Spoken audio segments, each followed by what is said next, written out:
The Mid-America Veterans Museum is a 501c3 nonprofit business. Your donations serve to further the museum's mission of sharing and preserving the stories of our veterans. To donate, visit mavm.org and click on Donate. The content covered in this podcast is for general informational, historical, and educational purposes only. Discussions about historical events, military service, personal experiences, or sensitive topics are presented for educational and archival purposes. The views, thoughts, and opinions expressed by the host and/or guests do not necessarily reflect the official policy or endorsement of the Mid-America Veterans Museum. Neither the organization, host, director, nor the guest shall at any time be liable for the content covered, causing offense, distress, or any other reaction.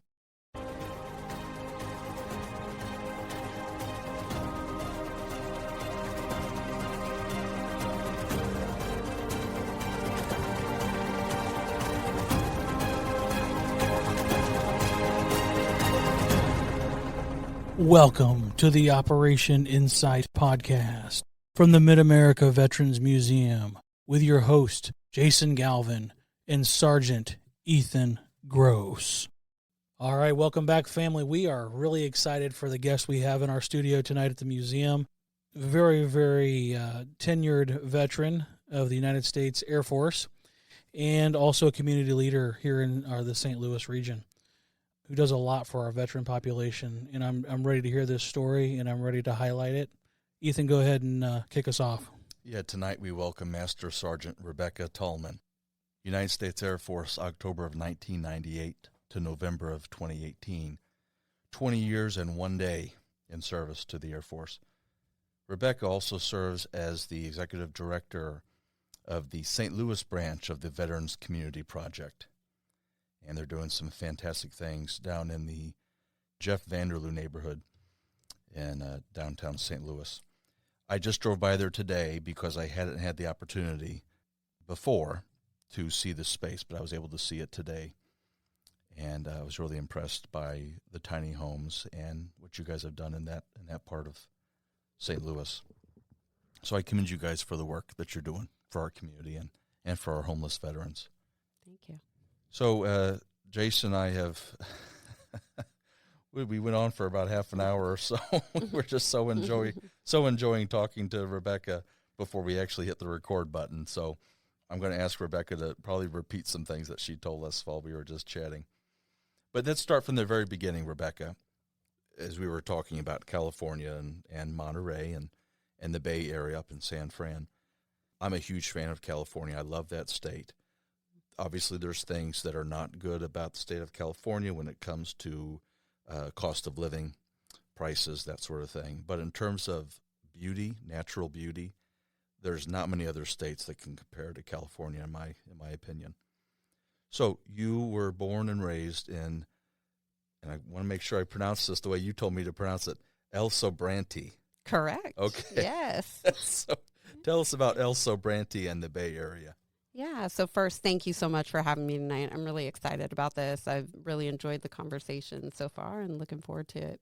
So I was actually born in El Sobrante, California. I was raised in San Pablo, which is right next to El Sobrante. But I was born to two hippie parents. My grandparents, my grandfather actually was in the Marine Corps. And he was in, I just recently got his military records, which I was really excited to see. It was cool, but I had heard for many years, but he was in the Battle of Guadalcanal. Oh, wow. In the Marine Corps. And the story goes, and I don't know how much of it is accurate, that from his records, I know that he ended up getting, and gosh, my brain's not going to, a airborne disease. I'm trying to think. Malaria. He got malaria. Yeah. And so he wasn't in country for too long, and they sent him to California to guard one of the bases that was making parts for stuff. He was an MP. And so he went to California, and there was a bus that would come through every day. And there was a lady who was about 10 to 12 years older than him, who was a single mother, had left, and this is my amazing grandmother on my mother's side, had left a domestic violence marriage. And in those days, you didn't leave, you Sure. didn't get divorced, got custody of her son, was a single parent in a place in Oakland for low-income families. And when they had women going and working in the shipyards, my grandmother was going and working in the shipyards. And Awesome. she would go through the gate every day on the bus. And the story is that my grandfather stopped the bus one day and told the bus that he wouldn't let them go through unless she went on a date with him. And so He knew what he wanted. Yeah. So they went on a date and got married. And actually they were married for 49 years before my grandmother passed away. Wow, that's awesome. Incredible. And I've never seen a couple so in love as they were. And so my grandfather then went into construction after that, worked for a company called Robert Sobiashi, and they had 2 kids, one of them being my mom. So then my dad, who was in the Army, got drafted during Vietnam, ended up getting out of the Army, and he's a blues musician, and he wanted to make music. And the Bay Area was a huge area for blues music in that time. And he actually was born and raised in Milwaukee, Wisconsin, to another military man. My other grandfather was in the Navy and was in the beaches of Normandy. Amazing. And I'm still waiting on his military records. One of my, actually my CEO pushed me. He said, Rebecca, you get records for our people all the time. Yeah. Why haven't you gotten your family's records? And so I recently took the time and requested them so I could see the history. Sure. I know some of it. I've heard of some of it, but unfortunately, I never really got to hear the stories. And so my dad said, I'm going to do this, and went to the Bay Area and was making music and met my mom, who was a single mother as well of a 5-year-old. And the way my dad says it is he fell in love with my little brother. He was in love with my mom, but he fell in love with my brother. That's awesome. I love that. Amazing. And I want to make sure we get your grandfather's names on the yeah, record. absolutely. So my mother's father was Phil Rubenstein. Okay. And my grandfather on my dad's side was Arthur Ehrman. So I Arthur never, Ehrman. yeah, Arthur Ehrman. Yeah, I ended up being Some Ehrman. Well, and the way I tell the joke, please no one take offense, is that, you know, I had a grandfather in the Navy, another grandfather in the Marines, and then my dad was in the Army, and we just got smarter with the generations, and I ended up in the Air Force. There you go. I love it. And then we have a son in the Air Force too. So Very nice. yeah. So my grandfather told him, son, if you're really going to make a living and raise a family, you need a real job. So my dad went to go work for my grandfather, and they were both construction superintendents my whole life. But yeah, so grew up in San Pablo, to, you know, great family. But unfortunately, I think we were talking a little bit about the path I strayed to. I had a brother who passed away in a car accident when I was 8. And it was really rough on our family. And so even though I was born to a great family who was trying to push me in the right way, I wanted to rebel and do what I wanted to do. So San Pablo was a good place to grow up. But I think, as I was sharing with you guys, it was for your blue collar families, and the area was very gang invested. And so I strayed from doing the right thing and got caught up in some stuff. And then after I had made some decisions and dropped out of high school, as I was sharing with you guys a little while ago, one day I went to go visit my dad, who was then living in Monterey. And I think you shared with me, Jason, that you grew up from a broken home.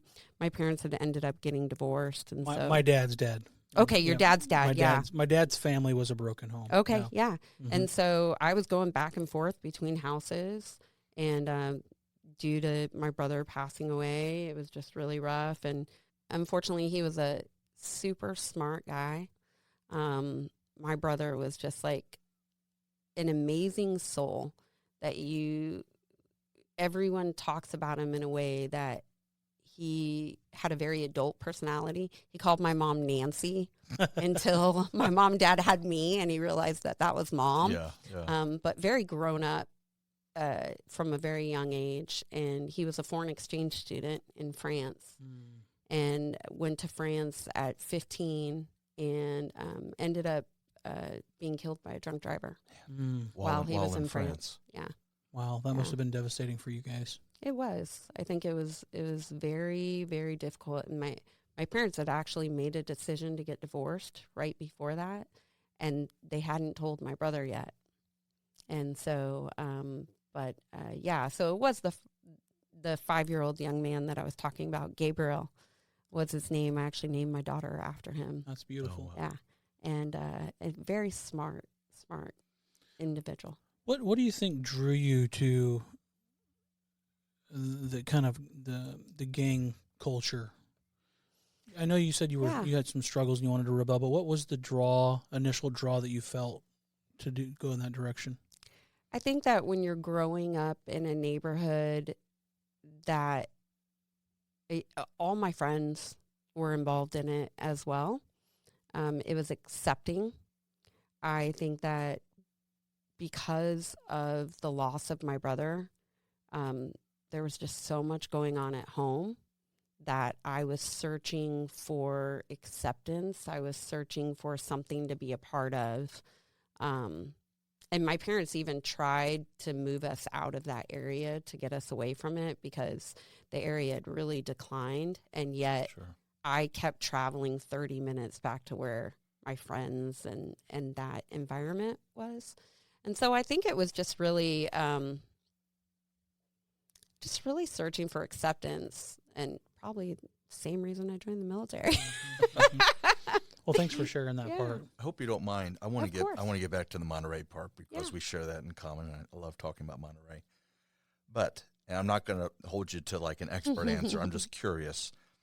So, and Jason had commented on this earlier. The Bay Area is an incredibly diverse area when you think about San Francisco and the surrounding towns and cities. But I also know, and you've kind of referenced it already, Rebecca, Vallejo is an incredibly violent city, has very high crime rates compared to national numbers. And then you think about where you grew up. You were in between Vallejo, Berkeley, which has one of the most prestigious universities in the country, if not the world, and then you have San Francisco. It's to me, it seems like such a strange pocket, and it's almost kind of a melting pot, but in some ways not the kind of melting pot that you want. What do you attribute all of those different types of factors and forces in that area to? So I think it is a huge melting pot. I feel so incredibly fortunate to grow up in that area because I honestly, and I know if you talk about like Richmond High, where my mom graduated, it's the movie Coach Carter. That's where the basketball movie was made because there really was like this in that time. It was this reintegration of the races together and everything. I do think it's a melting pot. The reason I said I feel fortunate to grow up there, though, is I didn't know that racism really still existed until I joined the military. Wow. And heard from other people that where they grew up, that still was a thing.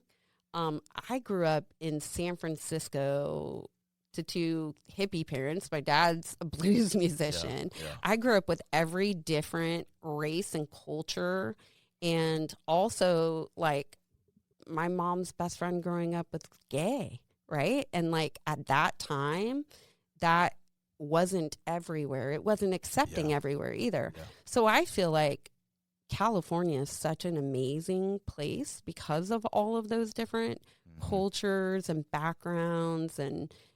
But I do also believe that you do also have, like, MS-13 is one of the most violent gangs in all of anywhere. But they grew up in a war-ridden country. It's survival. We were talking about survival. So a lot of it is you've got all of these different cultures coming from different backgrounds and then bringing all of that into one area as well. That's and a then, good way to say that. Yeah. And then you also have Silicon Valley, which is one of the most, prestigious, expensive. Yeah. So you do, I think no matter where you're at in the world, you're going to have expensive and high class areas and the different levels. Sure. But I do really think that California, and unfortunately a lot of it feels very unsafe at this point. I mean, not only is Vallejo, but you have Richmond, California, you have Oakland, California. Yeah. But, I think we have that everywhere. Yeah. The last thing I wanted to say, and then we'll move on to Monterey. I didn't know that about your maternal grandmother, and so this makes for a great connection. The Rosie the Riveter Memorial is over in Richmond, not too far from El Sobrante. So anyway, you were describing your grandmother on your mother's side, and I kind of was like, oh, this is perfect. She sounds like a Rosie the Riveter kind of character. So anyway, I found it interesting. That memorial wasn't built until the last, I think, maybe 2 or so decades. Yeah. But I do think it's kind of cool that it's there near where you grew up. I've been there. You've been to the memorial. Okay. I have. My stepdad's mom was a Rosie the Riveter. That's so cool. Nice. And so she was awesome. at that. She was at the unveiling. She was a very well-known Rosie the Riveter in that area. I have a Rosie the Riveter tattoo because being an aircraft maintainer and a female my whole life, that's iconic for me. Yeah. And my husband also, his grandmother was a Rosie the Riveter. And we still have like her parts book in our basement. That's so awesome. It's amazing. That's so cool. That's cool. What a connection. Yeah, and I went to the Rosie the Riveter Museum about 6 months ago when I went back to visit my dad and got to see it for the first time. And it is just really, really cool and so rich with history. That's fantastic. Yeah. Well, good. I'm glad I mentioned that. I have to make a point to get out there and do that. Yeah. Okay, now take us back to... I want to say sunny Monterey. That's not really true. Foggy Monterey. Yes. So I think I mentioned earlier that one trip on a weekend to see my dad said, hey, do you want to be a kid again and go back to school? And I was ready for a change. I was so stubborn to be grown up at such a young age. I think a lot of us are. We think we're adults. We think we know everything. We know better than our parents do. Yeah. And I had already, been working and knew that I was headed for struggle. And when my dad offered me the opportunity to go back to school, I said, okay. And he said, really? I was like, yeah. And I said, I'll be back in a couple of days with my stuff. And then I think they were like, oh. Wasn't expecting that. Yeah. All right. I mean, they actually converted their garage to a bedroom because they only had enough rooms for my dad and my stepmom and my brother and my stepbrother. And so I came back a couple of days later. Sat down with a school counselor to talk about how I could possibly graduate because I had dropped out in the 9th grade and I had only kind of went back here and there to continuation schools and such throughout time. And we figured out a plan that I could take classes before school. I could take, freshman to senior classes during the day, and I could take after night classes and college classes to be able to graduate. And so my stepmom had to go to the superintendent of schools and fight for me to get back into school.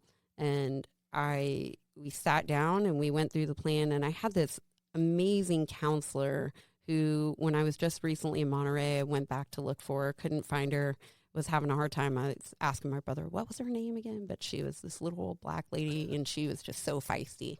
And so we sat down and as I mentioned earlier, this one of the individuals in the room who was the vice principal or the superintendent looked at my stepmom and said, why are you doing this to her? You're setting her up for failure. There's no way she can do this.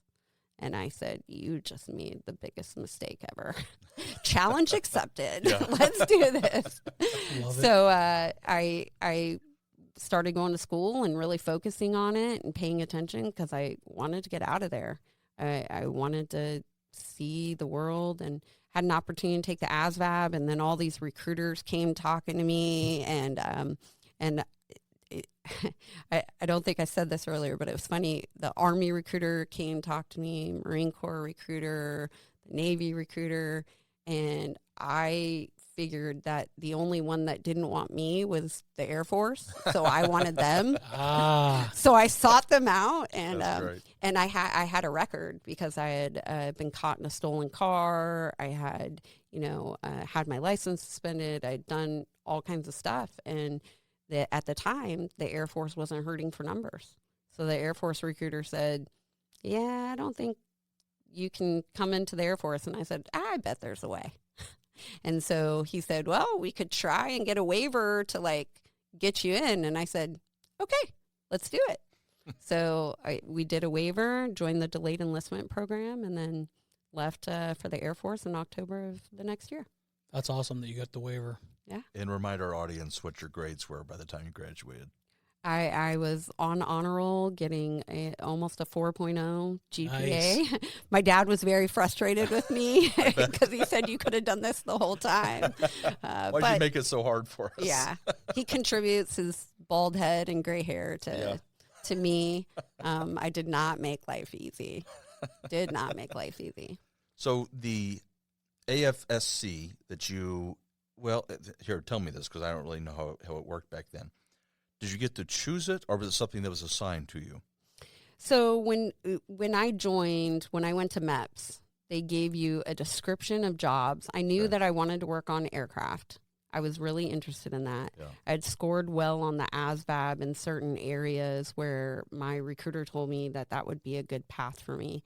And so he convinced me to come in open general, and it was based on what jobs were open at that time. But I said that working on aircraft was what I wanted to do. Sure. And so they gave me a list of jobs that were open, and I put my choices down. I actually still at home have the sheet of paper where I wrote down my choices. We should get a picture of that. Yeah. That'd be awesome. Be awesome.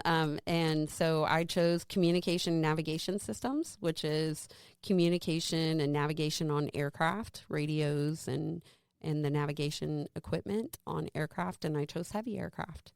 So, and if I understand correctly, a special responsibility of communication and navigation technician is that you are kind of the eyes and ears for an aircraft if it's getting to a very low altitude and allowing them to fly at a low altitude unnoticed or undetected. Is that right? Yes. So it's anything that has to do with communicating with other aircraft, with communicating with ground control, communicating with towers and navigation, but absolutely as aircraft come low.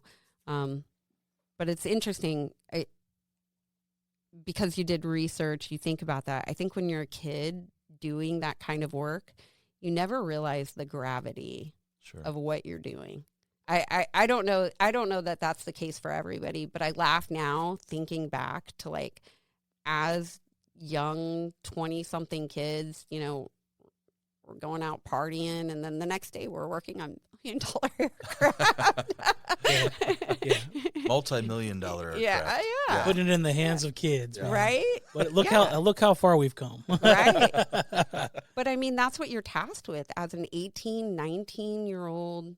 And mind you, as you move up, you're not allowed to just work by yourself. You're working with individuals who have been in the field longer. But how cool is that, and the gravity of that? The weight of the responsibility. Yeah. But as I became a supervisor later in the Air Force, I remember taking the time to explain, because when you're working as aircraft maintenance, once you're done working on the plane and the plane takes off, you don't really understand what the mission is, where that aircraft is going, what that aircraft is doing. You're just doing your job. As soon as that plane takes off, you're moving on to the next aircraft to fix, to get off. So, I mean, every once in a while you understand what it's going to do, but I really took an effort as a supervisor to make sure to explain what the aircraft were headed to do when we were working on aircraft, because I wanted those that worked with me to understand the impact that they had. And the full scope of what they've done, what they've accomplished. So now your career, it brought you back to Travis multiple times, and we'll discuss that later.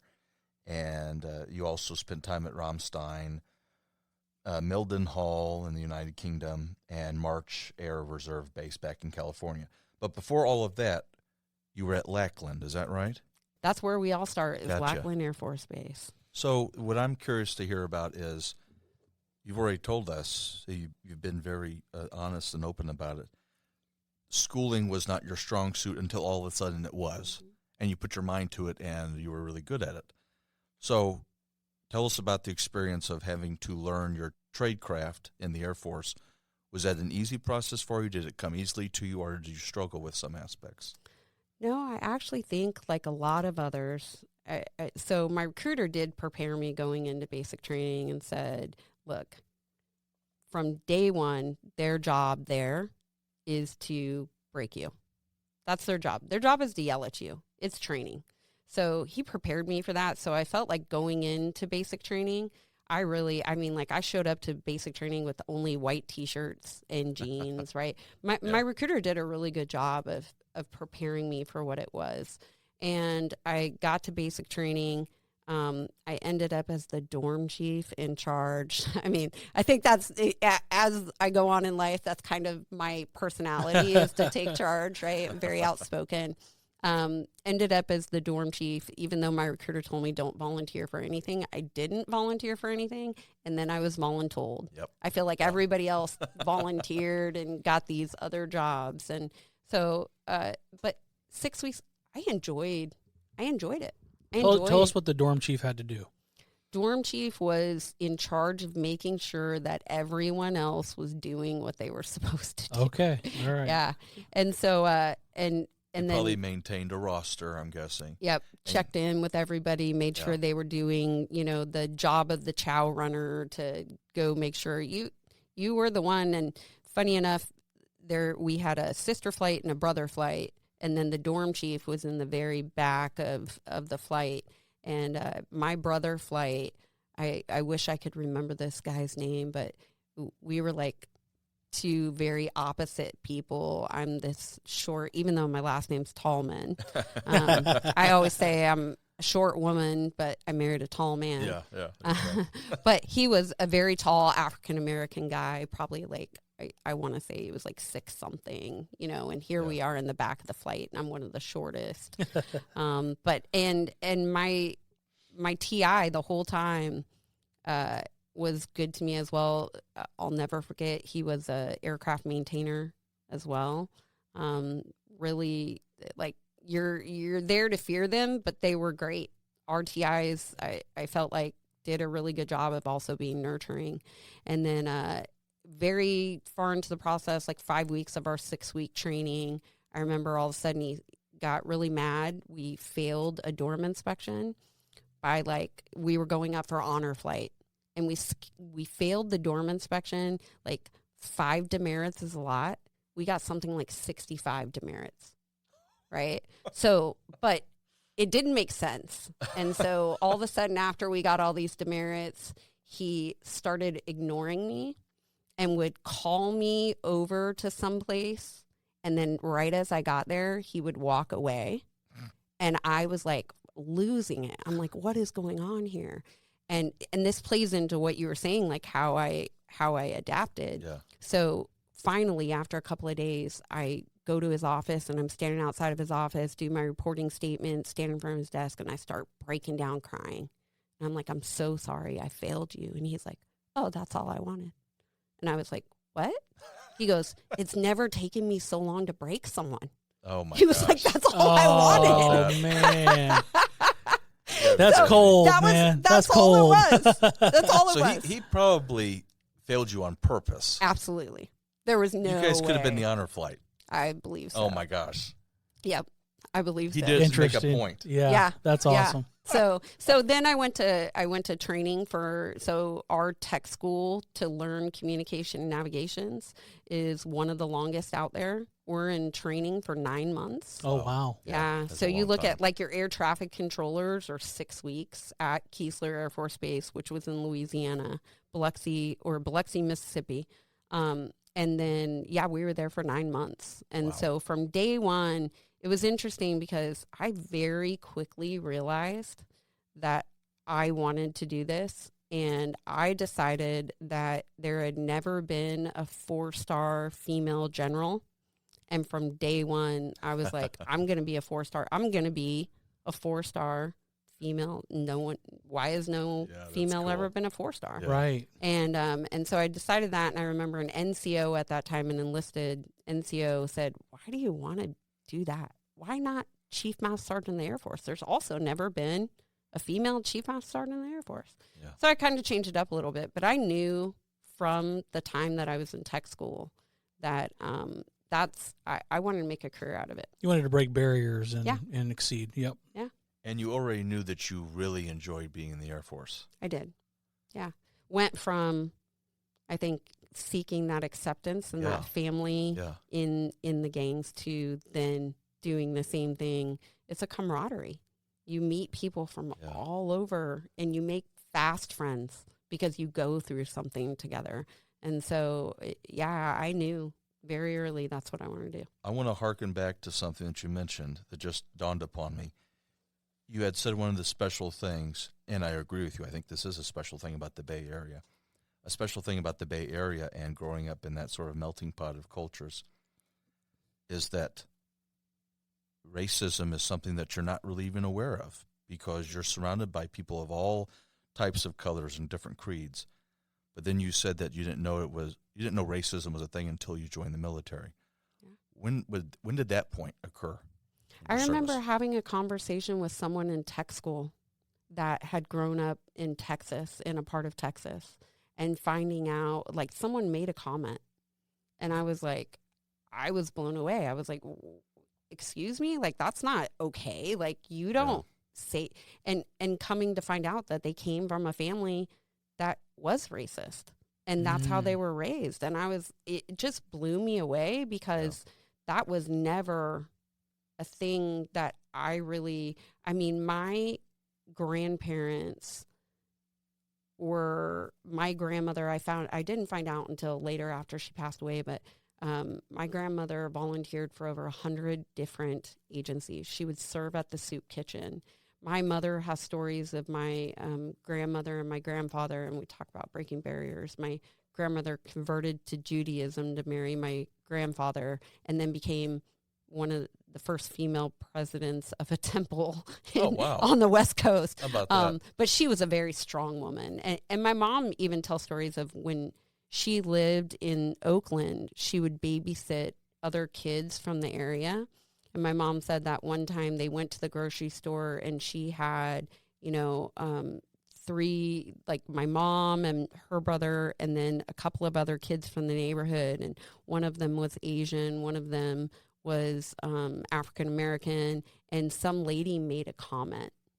And my grandmother said, yep, they're all mine. So, that's, absolutely. So that's the environment that I grew up in. Yeah. My grandparents would pick less fortunate families up and take them to temple with them, buy them a suit to help them get to someplace. So it was just very shocking for me to find out how much hate there was still in the world. Yeah. Yeah. And I just want to make sure I understand correctly. It was in tech school. Did you see or experience any of that at basic training at Lackland? I don't know that I remember anything like that. I mean, it really is still a melting pot too. The Air Force is just as much of or the military is just as much, like we said, a melting pot as anywhere else. I didn't see that. I did see different backgrounds clashing because just people being from different walks of life and having difficulty trying to figure out how to integrate together. So, there was our very last night of basic training, we had 2 girls that had been going at it that didn't get along. And it was the one girl was an African-American girl from Brooklyn, New York, and then a blonde-haired white girl from somewhere middle of America. Tennessee or something. Yeah, they had been battling this whole time, and we're sitting in the day room after we graduated, waiting for the buses, because at Lackland Air Force Base, when they pick you up for tech school, it's like 2:00 in the morning. Oh, wow. Right. So like you're hanging out with everybody, and now you're going your separate ways. Yeah. And all of a sudden the shorter African-American girl comes flying in the day room and looks at me and says, "You better stop me." And I was like, what? What's going on? And they make sure you can still get recycled and have to spend more time there, right? Yeah, no and thanks. the TIs are always listening to you, the training instructors on like the radios. So I'm panicking. I'm like, what do you mean? We all come running. And I look down, and there's these black footprints all through the dorm. Ooh. Come to find out that the one girl squeezed edge dressing, like liquid edge dressing, into the other girl's blues shoes. Oh, man. And we walked into the room just as she took that edge dressing and chucked it at the other girl's face. Wow. But then all of us were like, oh, crap, we don't want to get kicked out, right? Then we spent the next 2 hours scrubbing edge dressing off of the floors so we could leave. We didn't want to get recycled. Heck no. Yeah. But I mean, you have different backgrounds trying to figure out how to work together. And most of the time you're dealing with younger people that haven't necessarily processed emotions or things like, how to deal with, tough situations. And so, you're bringing people together that, there's racial cultures and then there's regional cultures. Mm-hmm. So you can be of different races, but also have some regional differences that cause you to have conflict, The only reason I wanted to ask about that, because, obviously most of our guests here are veterans or veteran-adjacent individuals. Mm-hmm. And usually I don't spend a lot of time on basic because there's always that one or two fun basic stories, but usually it's kind of generically the same. Yeah. But for you, I was just curious about that because you had made that comment about, I didn't know racism, and racism wasn't part of my life. It wasn't part of my upbringing. And so I was just curious when it all of a sudden smacked you in the face and you realized, oh my gosh, not everyone is accepting like I was raised to be. Yeah. Part of me wants to almost say, I could be totally off a limb here, but your basic training experience and most basic training experiences, I know I had this experience. Like you said, basic training is kind of a melting pot in a lot of ways. And in basic training, everyone is just trying to survive and get to the next day, and get to graduation so they can get out of basic training. And so you don't have the time to think about differences between you and your fellow airman or your fellow soldier, whatever it may be. And so I kind of wonder. This is just me philosophizing, but I wonder in tech school if people became more relaxed and people became who they truly were. Yeah. And that's when it might have come out for some people. Absolutely. I don't know. That's just kind of my thought. Yeah. Well, and I feel like for myself, especially growing up in California in a melting pot, I've always been in a melting pot of friends as well. And not everybody experiences that. Not everyone is comfortable, but I am comfortable in that environment. And I've always had friends from so many different backgrounds. Same. And I've also at one point when we talk about Germany, I all of a sudden got into rodeo and I was riding horses, barrel racing, and those were my friends. And and so I would go back home to San Pablo, California, and everyone's like, who the hell is that? So yeah. That's awesome. That's awesome. And it goes to show you that you kind of adapt, like you mentioned, you're adaptable. Adapt to your environment and make the most of what you're working with. Absolutely. So let's move from your tech school to your first official duty station, which brings you back near home, Travis Air Force Base. I wanted to get as far away from home as I could, and they sent me right back home. Yep. Yeah. Yeah.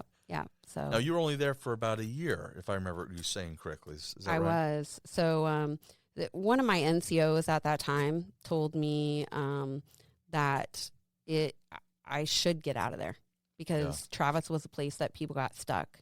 And so he said, if you want to see the world, because again, I wanted to get as far away from Travis as I could. Yeah. He said, go change your dream sheet. And at that time, your dream sheet's paper. You go to your office that handles assignments and you put down your top choices. And I put no stateside bases, all overseas bases. I wanted to travel the world.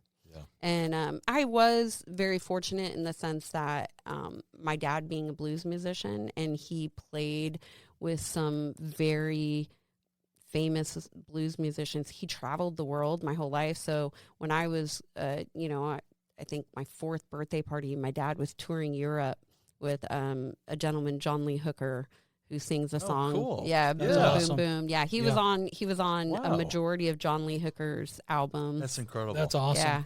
What was your father's instrument, just out of curiosity? Bass guitar. Bass guitar, okay. Yeah, it was not too long ago. So here in St. Louis, they have the Blues Hall of Fame. And my dad came to visit, and me, my brother, my dad, his fiance, and my daughter and my granddaughter all went through the Blues Hall of Fame. And when we walked in, I was like, he's a very modest, guy, and he didn't say anything. And I asked the guy at the desk, I said, hey, my dad's a blues musician. He's played with some of the greats. I'm curious if you could guide me to some stuff in here. And he goes, who's your dad? And I said, oh, his name's Steve Ehrman. I was trying to be quiet about it. And this guy, he looked him up, and then he came. And it was just so cool to walk through the Hall of Fame, because as we're looking at the walls, my dad's like, I played with Bonnie Raitt. I played with, Angela Straley. I played with John Lee Hooker. I played with, all of these wonderful people. So, so he had traveled the world. So I wanted to travel the world. Yeah. I wanted to get away from there. Before I joined the military, I want to say high school sweetheart, but I was a dropout, right? So not really my high school sweetheart, but my boyfriend for many years. And I went, so after I decided to go back to high school and my dad and stepmom gave me an opportunity, I decided in December of that year, I went to go visit my mom back at home in the not so great, and my boyfriend at the time was dealing drugs, involved in some crazy stuff. His dad was an Air Force veteran, and his dad sat me down. We had broken up. We would break up, get back together, break up. We had a very young love, toxic young love, yes.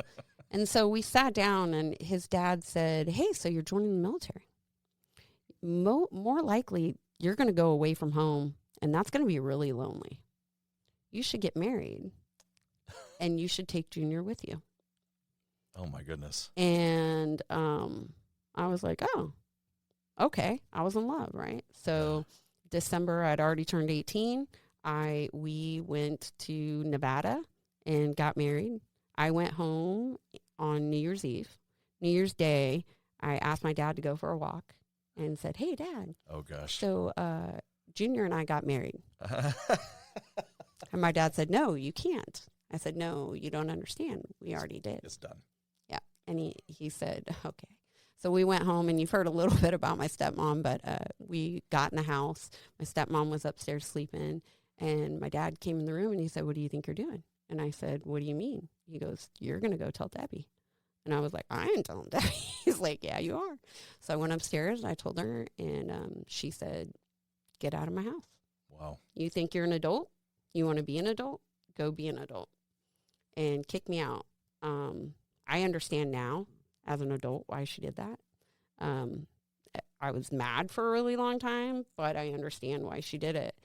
We ended up splitting up even before I left for basic training, but still toxic. We go back and forth. So when I got stationed back at Travis, we had somewhat reconnected. He was trying to change his life. I found out later he was trying to change things so that he could go with me. But in December, so I'd been at Travis since August. In December, very tragic thing ended up happening, and my cousin who I grew up with and him got into a fight, and my cousin shot and killed him in front of my mom's house. Wow. Sorry to hear that. No, I mean, it's part of life, right? Were you guys, had you officially divorced or just separated? No, we were just separated. We had actually started talking about getting back together. But I think for me, I saw the path he was headed. Yeah. And although I loved him and I wanted to take him with me, I also had been to tech school for 9 months. I'd been to San Antonio. I saw that I could live as a young adult. Yeah. Can I ask you a weird question? Yeah, of course. Did you feel like that set you free? Absolutely. I tell people that all the time. I never would wish that upon anyone. I saw the devastation it did to his family, and I wish he would have had a life. But also, I know my life would have been very different. We would have gone back and forth. It was verbally, physically abusive. My life would not have been the same. And I probably wouldn't have ended up with a career in the Air Force. More than likely, I saw it happen to people who brought someone with them that wasn't ready for that change, and it destroyed their career. They ended up getting kicked out because that person couldn't adapt. I don't know that he would have been able to adapt. And so I appreciate that question. I honestly answer that. I would never want that, but we would have gone in that cycle. You know, everything happens for a reason, Mm-hmm. whether it's a good reason or a good thing or a bad thing. But I mean, I could feel through your story that you were being set free. So I wanted to ask that question. Thank you. I mean, I met him when I was 12 years old, and we had gone back and forth, and our families were so intertwined. My cousin who shot and killed him was actually his best friend. It really was just something, and changed his life forever. He was 15 when it happened, and he's still in prison today. He ended up being sentenced 35 to life. And for a long time, I carried a lot of guilt because I felt like I brought the two of them together. It took me a really long time to recognize that I was not responsible for their choices. For their choices. Yep. But his sister was my best friend. His nieces were so I grew up in that family. I moved in with him and his mom when I was 14. And so it was really hard. And then, so once the trial started, I wanted to get away. I didn't want to be a part of it because my family was sitting on both sides of the room. Yeah. And so I needed to not be there.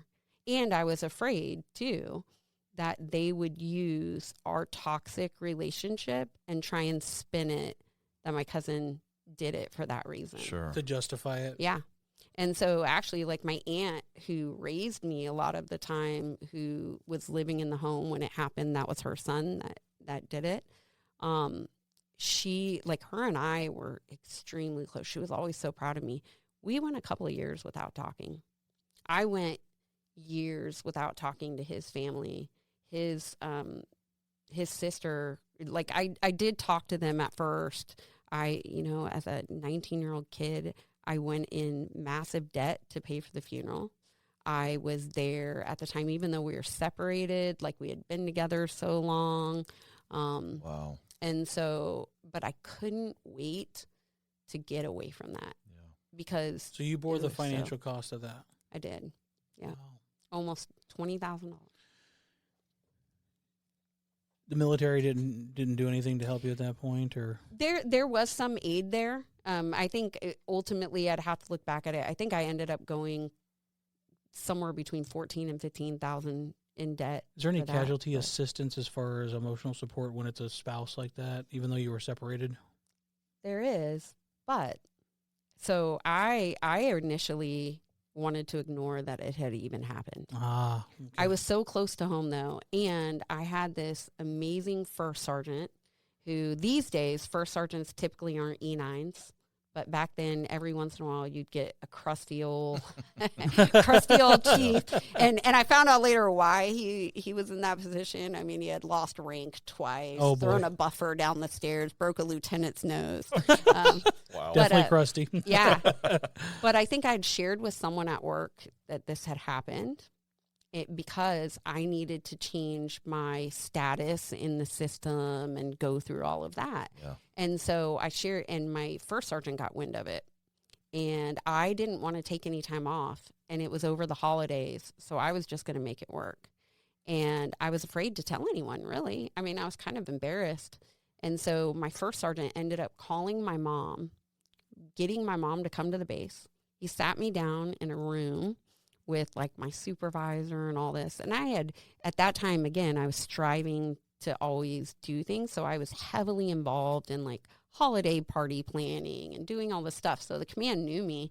And the first sergeant looked at my mom and said, look, everyone in this room is going to tell you how sorry they are, that they know your daughter, that she's a great airman and all this stuff. But I'm going to tell you, they don't know her. I do. And I realize what is going on right now. You're going to take your daughter, and Rebecca, you're going to take time off, and you're going to go handle this. And he was like, I was like, but I don't want to go in the hole because I'd only been in the military for a short period of time. I didn't have enough leave. Yeah.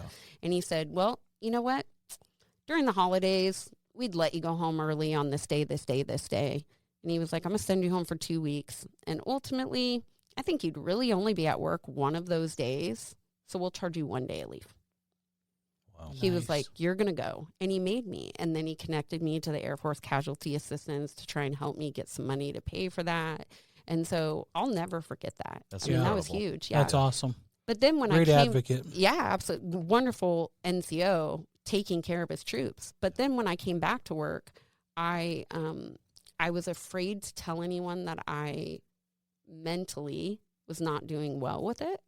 Because especially on the flight line, if you express mental health concerns, you would get taken out of your job. Mm. You couldn't work on the aircraft. So just like security forces or MPs can't carry weapons.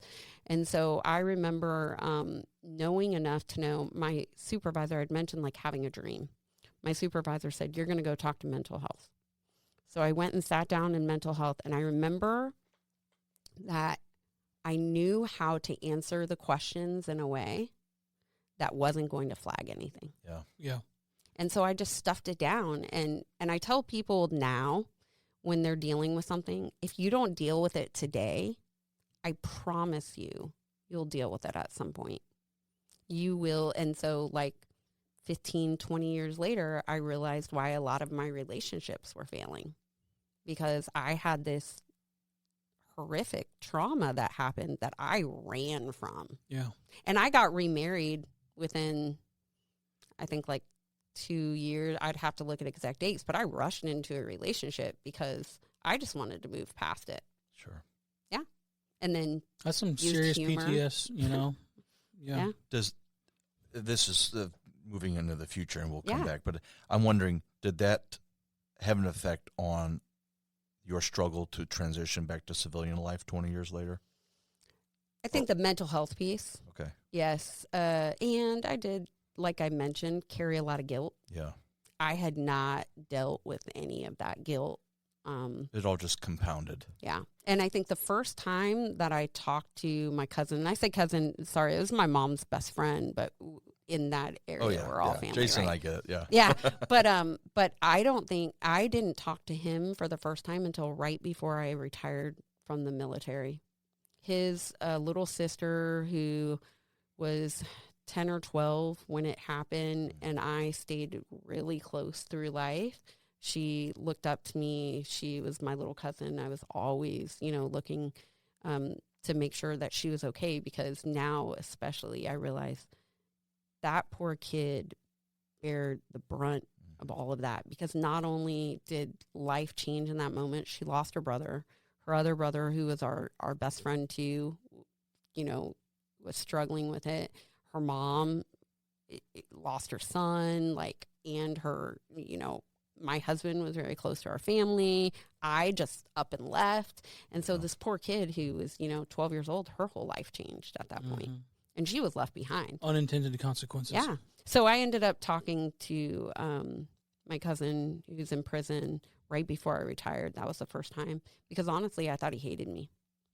I thought, because his whole life changed at that point. What was the conversation like? It was like we were right back where we were. Yeah. How about that? And I mean, it took seconds where I was like, do you hate me? Like, I could never hate you. I'm proud of you. Is he doing okay? He is. So he was only 15 when it happened, but he was dating this girl. They ended up staying together, getting married.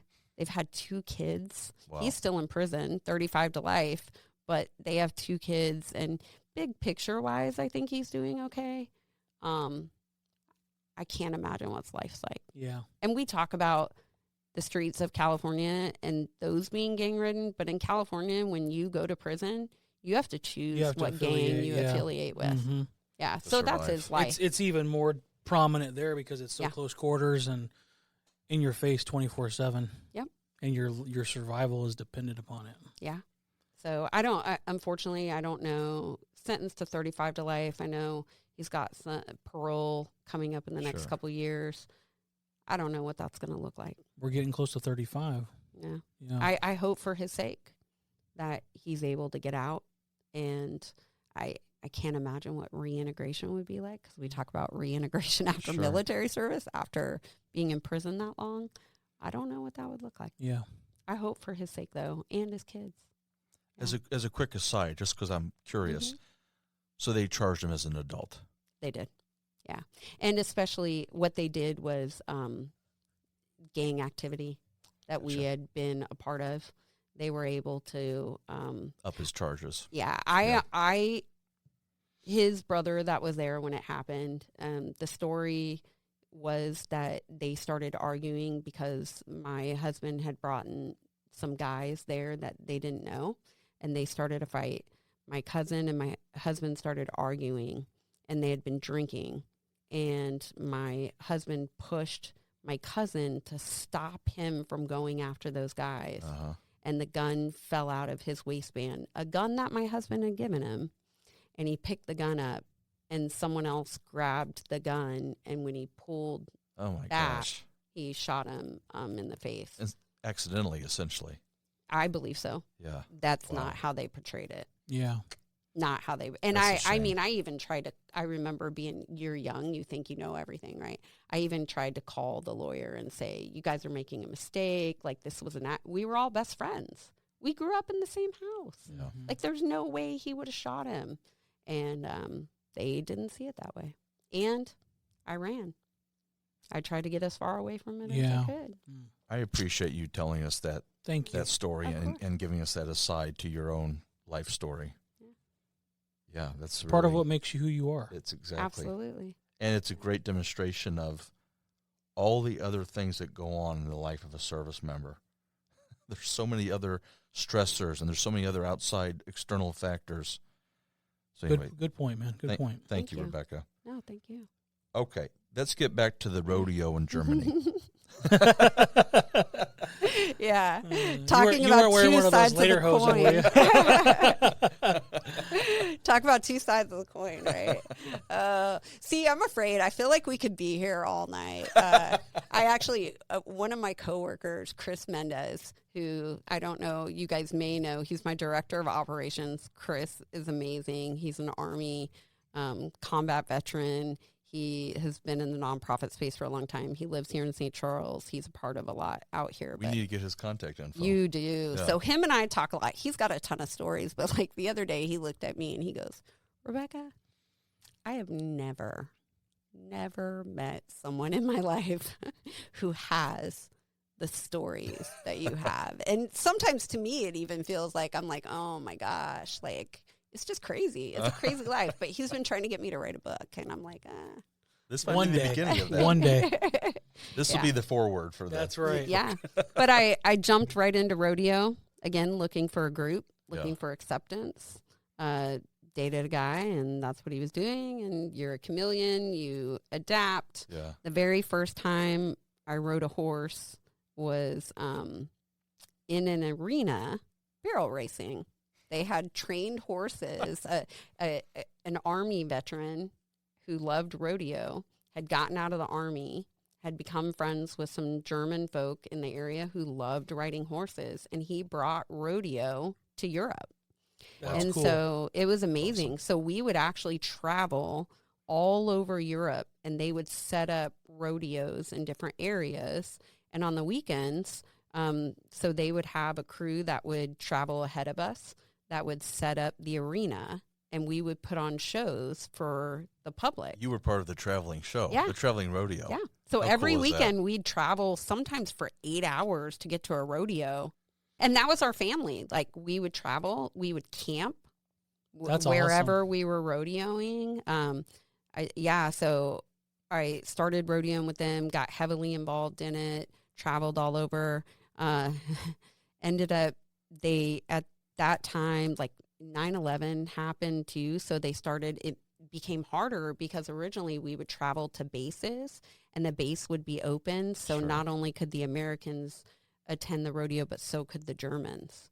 So then they shut down right after 9/11, Yeah. all of that. And it changed everything a little bit. But I had my daughter in 2003, but right prior to that, we became part of the Professional Armed Forces Rodeo Association, How about that? That is awesome. which is You worldwide. have a belt buckle for that? I do. Oh, I actually- okay. So I ended up being Rookie of the Year that year. So we, like 20 of us, participated in all year long, and then we traveled back to Texas. People from Japan traveled there, and then all over from the U.S. to compete. And I was competing. I was about 6 months pregnant with my daughter, but I wasn't showing very much because it was my first child. Sure. I was tiny.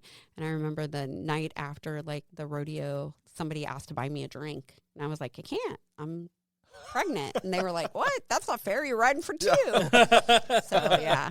But my daughter was born into that rodeo family. That was our family. That's awesome.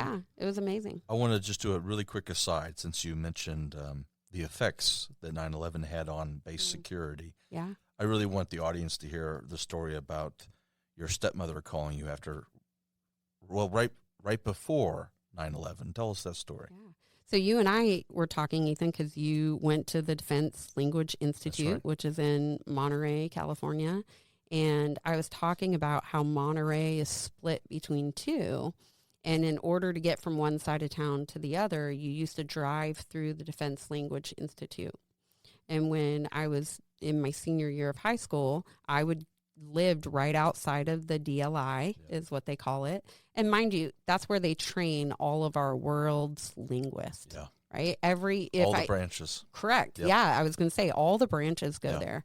So she called a payphone in my dorm in Germany right before that and said, what's going on? It was like 3 days before 9/11. Crazy. And said, what's going on?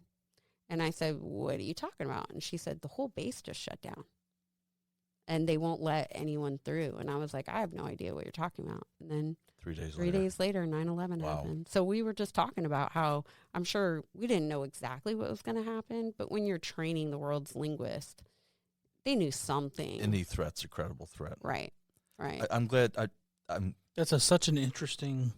Yeah, I wanted Rebecca to retell that story because, and Jason, you know this because you were living in and around military posts for a long time.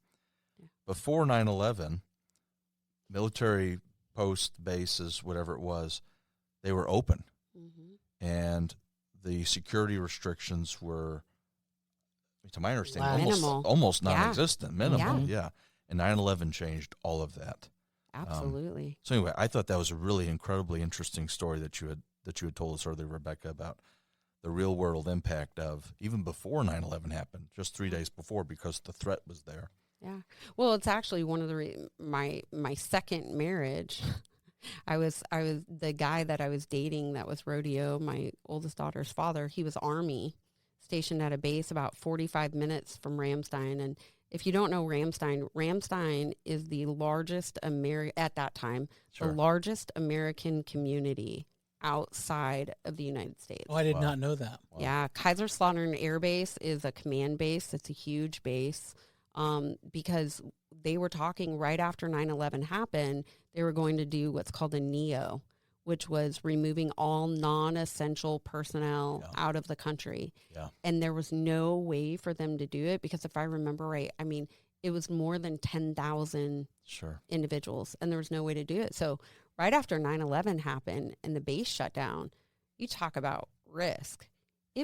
The line to get into base was like 3 hours long. Whoa. Incredible. Oh, yeah. So you had lines and lines. And I'm sure, I was a young kid thinking they're not thinking about that stuff. But, we were on the C-130s at Rammstein. And right after 9/11 happened, I mean, I'm ashamed to admit, and I don't know how many people would actually admit this, I had no idea what the Twin Towers were before 9/11. I didn't either. I was from the West Coast. Yeah. I had no idea. Yeah. I'll never forget the morning that all happened. I was working mid-shift. I had a dental appointment. I went to my annual dental appointment. No kidding, forgot my ID card at the dental clinic. That was key later as everything shut down and I'm in a panic of, oh, shit. But so I had a dental appointment and then I came back in and I would oftentimes talk to our dorm managers that were there for the dorms. And we're in the office talking and the female dorm manager was from New Jersey. Wow. And somebody walked into the room and said, a plane just hit the Twin Towers. And they knew immediately what that was. They knew, panic. We all ran up to the day room, and initially you're thinking, oh, prop plane, something happened. Yeah, I knew a big building, right? So we're watching TV, and as we're watching TV, the second plane hits. Yeah. And we all knew at that moment that there's no accident. Something, And so right then, everything started shutting down. We were running from building to building to shut the buildings down. And then everyone on that day wanted revenge, wanted to be in the action, right? I feel like a lot of people, like we were all ready to suit up, go to work. I've heard stories of, air crews getting in planes and just taking off without any clearance, which is unheard of. Yeah. But and then we secured all of our planes, got ready, and we sat there with all of our planes sealed for days, just waiting, and then ended up being, I think like a month long. We were just waiting, but because they were flying all of the aircraft from stateside into the AOR, we weren't. Wow. Yeah. Was your husband down at Simbach by any chance? He was actually a bomb holder. Bomb holder. Yep. He was infantry. My wife was at stationed at Simbach for 2 years. Yeah. When you said Kaiserslautern, everything clicked. That's really cool. My daughter's babysitter was at Simbach. Oh, okay. Yeah. Great. So, it's my wife tells me it's a really small little base there. Very. But Rammstein is enormous. Yeah. Okay, so now while we're on the topic of 9/11, did that have any consequences for your career? Did any deployments come out of those conflicts, Iraq and Afghanistan? No, actually it didn't. So because we were in overseas already. Yeah. Like no kidding, across the flight line from us was a unit called the Delta unit, which was stateside C-130s that would fly over there and be TDY in Germany for 4 months, and they would fly the missions that were going into the AOR versus us. Have you ever understood why they did that? I don't. I don't understand it either. I don't. So up until the point that I left Germany, right about the time I left Germany, they started deploying. Sure. But before that, we would go TDY to different places. I went to Italy. I flew all over the place, flew into Kosovo, but as a maintenance on the aircraft. But I was also a young troop.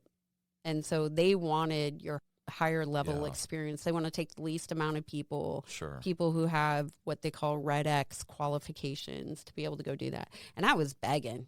I was like, I want to go. Yeah. I want to go. I was always begging. Yeah. Do you happen to remember by any chance what it felt like in the community of Germany that wasn't necessarily just military, but I'm sure you guys were outside in the community. Did you get a sense of what their feeling was about what happened in 9/11? It was a long time ago, but I mean, so when I rodeoed, I would say it was a 50-50 split on the rodeo, in the rodeo community, of Americans and Germans. So I made a lot of really, really close German friends that I actually still have today. And I remember they were heartbroken for us. They were devastated just as much as we were. I mean, within the rodeo community, we honored and talked about it to the public constantly. Mm-hmm. It was devastating for everyone. And along with that, in our rodeo community, it wasn't just Air Force either. It was Army. So there were a lot of our friends that deployed and were gone for really long periods of time because of 9/11. And Interesting. I have a small connection, besides the fact that my wife was stationed in Germany. I have a small connection to Rammstein, specifically because that is one of the fueling points that my flight took on the way to Kabul, Afghanistan, during the withdrawal in August 2021. So we didn't get to see much of anything besides the tarmac. But anyway, I was at Rammstein for like 2 hours while we refueled. Yeah. Did you have any ComNav troops stepping over your legs to change any parts? I mean, that was, it's possible, you know. Well, actually, while we're on that topic, did you have much experience with airborne paratroopers and that kind of thing? Yeah. Tell us a little bit about that. Exactly what I just said. Yeah, I mean, you know, ComNav, we have our radios spread or receivers, transmitters, all of that, antennas. A majority of them are on a C-130, what's called the hellhole, which is, because I mean, it's literally it's, like this big. Yeah. But we also had some parts throughout the plane that were like in the ceiling of the plane. Yeah. So you would get called out to what's called a red ball. And I remember being on the smaller side. They would send me, and I felt so guilty that we would have these paratroopers packed into the planes. Knee to knee. Knee in between knee. It wasn't even knee to knee. It was like knee in between knee. Wow. Yeah. On the red knit seats, right? Yeah, and I would have to step on people's legs to get to change a part. Yeah. And I have that vivid memory. And I mean, we talked a little bit about it earlier. I had no idea.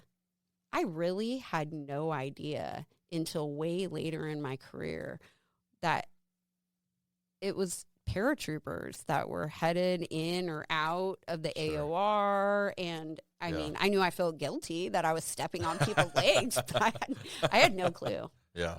But if you stop and think about it for a second, I mean, think about that well-oiled machine that the military is. You have different services, branches, all working together to make the mission happen. That's what I'm seeing from it. Yeah. Yeah.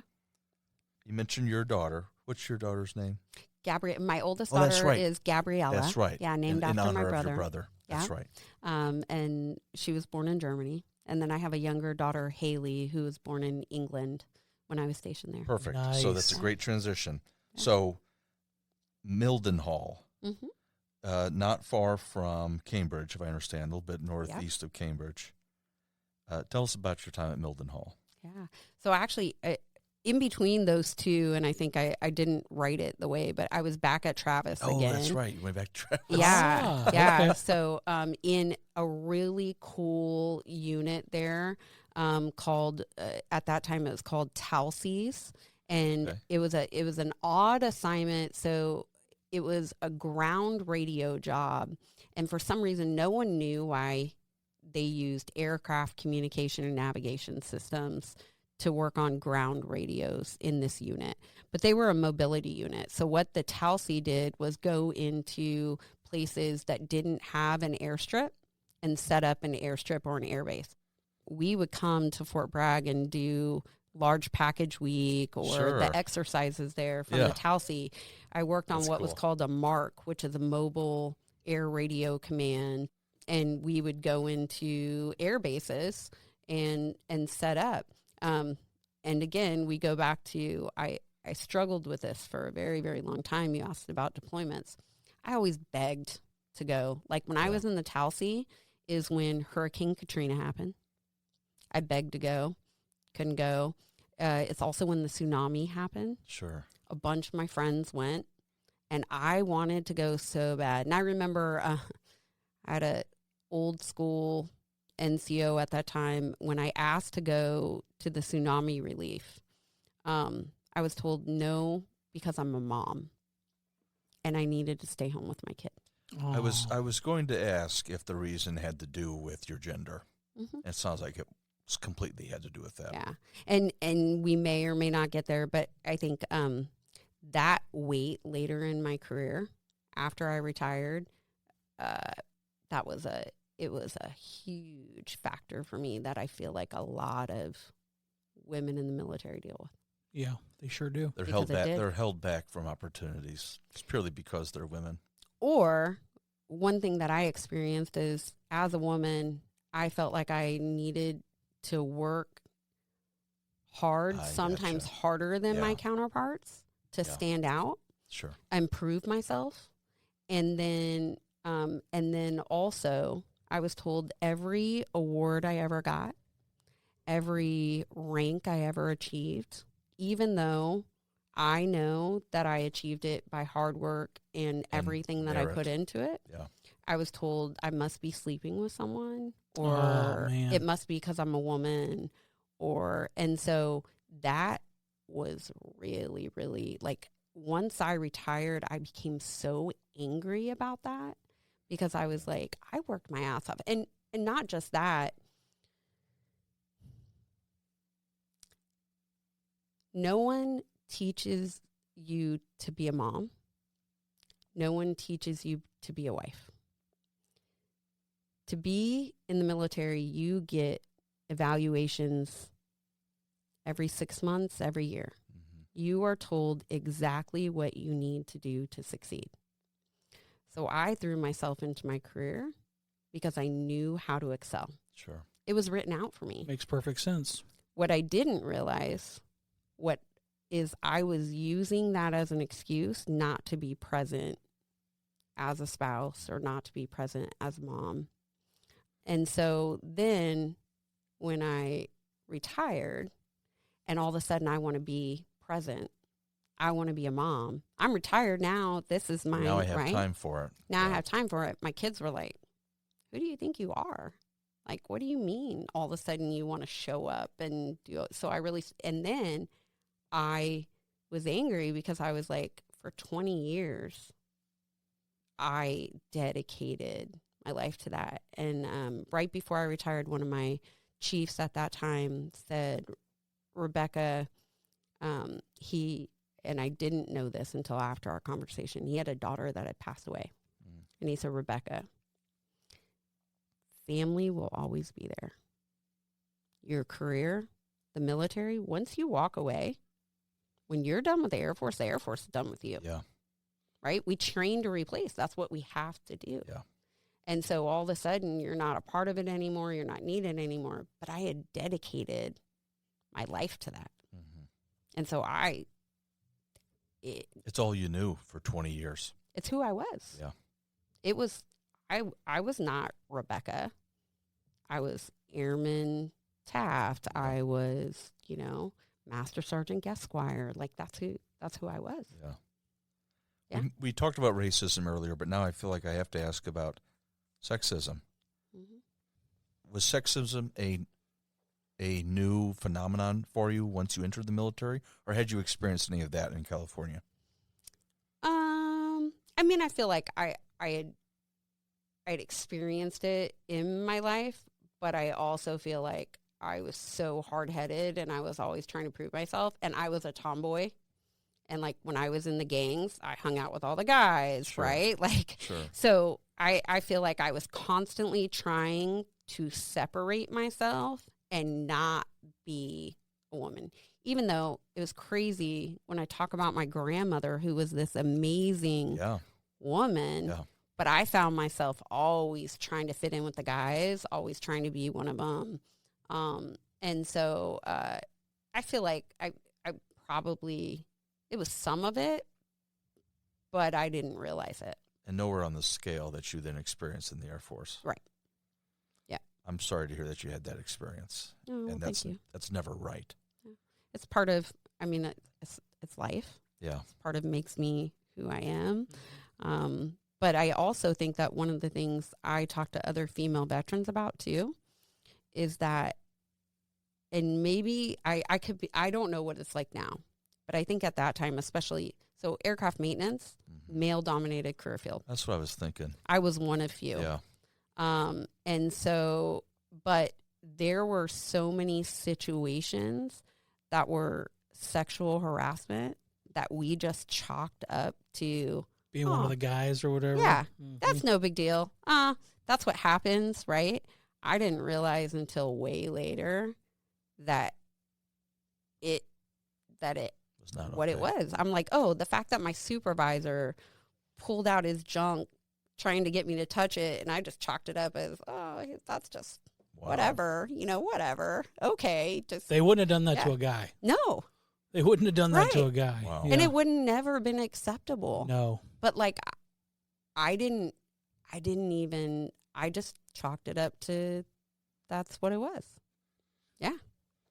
Was some of it also the fear of retribution if you told?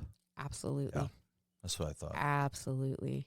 Because just like the mental health piece, especially in that time frame, you saw so many times. I saw women in our units that called it out or flagged it, and now you're a problem. Yeah. You're a problem. And so their whole, like, that was... blacklisted a little bit. Yeah. And then being in aircraft maintenance, and I think, I don't know if I mentioned it on the podcast here, but like each time I was pregnant, I couldn't do my job. And it pissed me off.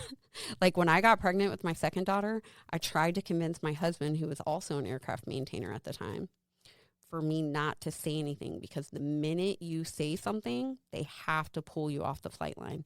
And I had just gotten back into the groove. Like I was back on the flight line. I was so excited. I loved my job.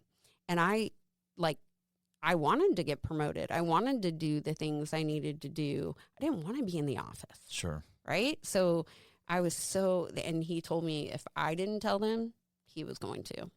And I was pissed. I was so mad. Yeah. I was, and mad at him too. Because I was like, you get to deploy, you get to do all these things, and yeah. Wow. Yeah. Yeah. Yeah, retaliation from, speaking up is I don't know if I can say it's still prevalent, but it's still a thing. It's still something that you get training on. Well, I saw it with racism too, though. I saw it with troops that I worked with that called out racism, and there was retaliation. Yeah. And it's too bad. I mean, it's horrible to think of. Yeah. Do you think that subconsciously, or maybe even overtly, that they are highly concerned with continuity? So any ripple in the water is like stomped out. Yeah, absolutely. But to the detriment though of the team. Yeah. So it doesn't help anyway. You know what I mean? Yeah. We have a job to do. Right. We have to accomplish that mission at any cost, whether that's at the cost of someone's mental health, whether that's at the cost of, well, I don't know how many times you've heard we didn't issue you a family. Yeah. Right? So like. That's not standard issue. Yeah. Yeah. So you have a mission. And so it's interesting too, when you transition into the civilian field, to not have that, and I realized later that for me, some of it was that out, right? I could not be present because I'm in the military. I signed on a dotted line. Sure. I have to. But like even we just talked about at a Veterans Collaborative yesterday that we were talking about, it's a bunch of nonprofit leaders. And we were talking about weather and the recent snowstorm and how sometimes you have a struggle getting people to drive, but we have a mission to do, right? Yeah. But it's different. I was like, man, in the military, I didn't have a choice. I had to be at work. That means if you have to leave 4 hours early Sure. to make it for your shift, if you don't show up, you're in trouble. Yeah. Yeah.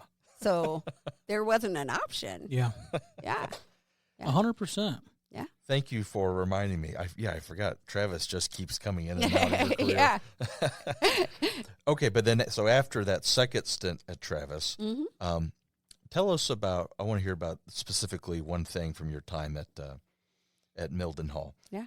Tell us about being part of the wing protocol. Absolutely. One of my favorite jobs I ever had. Protocol is distinguished visitor support for a base or a command or any of that. So any of your generals also have protocol and such. So we handle any distinguished visitors that come into the base, whether it be a refuel or it's a base visit, or any kind of events for the wing commander. And so I had the honor of doing it in England. And as life always does, I walked into an office of five, and quickly became an office of 2 because we could handle it. But I got to do some really, really cool things. We had wonderful visitors come through. I think the coolest protocol story I have during my time there. So during that time, I mentioned to you guys that there were a lot of people flying into the AOR to handle things. This was like 2010, 2012 time frame. A lot of distinguished visitors throughout our military and such that were flying into Iraq and Afghanistan to handle things. And we ended up having at that time, and I'm going to leave names out of this, but we ended up having the vice president, everyone can figure out who it is, come into our base probably around 8 times during my time in protocol. And it was always really cool because they would land, they would transfer from the blue and whites to C-17 aircraft to fly in and out of the AOR. Wow. And that's what they would do at our base. So they would end up being on the ground for a couple of hours while we transferred baggage, made sure they had the right fuel, all of that. And so I excelled at my job, which was the norm. So I got to, I can't even believe now looking back that as a staff sergeant, I handled all of the logistics for a vice president coming in and out of our base. It's amazing. That's really cool. Yeah. So I got to work with Secret Service. I got to work with all the commanders to make sure that the luggage got transferred properly, that the aircraft was fueled up, that the DV was taken care of and talking to the wing commander. And so when any of that would happen, I would have someone reach out to me and say, we're coming on this date, and we'd set everything up. Or even sometimes with different visits, sometimes they would happen at the last minute. I'd get a phone call. One time I had a young lieutenant that was working with me. And so they would land on the blue and white, and then we'd transfer everything. But while we were working outside to make that happen, we had a room inside the passenger terminal that the wing commander would meet with the vice president and his staff and do things. And so this young lieutenant just didn't know how to do a lot of things. So crazy. I assigned him to stand outside of the door with the DV, and I said, you have one job. Yeah, stand. Your job is to stand there, and when they leave to go out to the aircraft, you need to sweep the room. We always knew as protocol, we needed to make sure that those DVs didn't leave anything behind. Yeah. Because when they left, they left. And realizing later, they're headed into the AOR, so whatever they have is important. Sure. Now, granted, I think staff members should also be doing that. But so we transfer everybody, we get everyone to the aircraft, we say their goodbyes. I walk back into the room, and we're cleaning stuff up. And I look at the lieutenant, and I said, whose briefcase is this? Oh my gosh, a briefcase. And he was like, I don't know. And I was like, what do you mean you don't know? And he was like, I don't know. And I was like, I go over there, and it had one of those sewn air crew name tags on it. And I open it, and I'm like, no way. I'm like, oh shit. So this first C-17 had already taken off. So I'm like, don't touch that. I'm going to grab Secret Service real quick. Do not touch that. And so I turn around. I go to grab Secret Service, who I knew. I'm like, hey, check it out. This is what's going on. You guys go grab it. I'll call the tower, make sure they stop the second C-17 so that we can, because that hadn't taken off yet. Yeah. We'll meet him at the Hammerhead, let him know we're bringing the briefcase. And so I turn around, this lieutenant skipping with the briefcase. I'm like, oh, my gosh. So Secret Service grabs it really quick from them. And me and Secret Service jump into a vehicle, head down to the Hammerhead. I mean, it's like a movie. They lowered the door of the C-17. We hand the briefcase up, and it takes off. It takes off. That is insane. And so it's like, it was it. the coolest job, though. I loved logistics. Every visit was different. Every day was different. I mean, there were so many times that we were so busy at the time that I would, come home. I'd be unlacing my boots. I'd get a call from the tower. We've got an aircraft diverting in. They've got a DV on it. You've got to head back to base. On my daughter's birthday, I got called. The president was coming in to refuel the next day. So I had to leave her birthday party and head in. But again, I knew how to do that. Sure. I didn't know how to be a mom. So I was quickly rushing out the door. Well, and there's also, Jason, you know this very intimately, there's also a level of sacrifice. Mm-hmm. And, of course, a young kid's not going to get it. Right. And they may still hold it against you even when they're older and they then understand it. But there's just a level of sacrifice when you're in the military.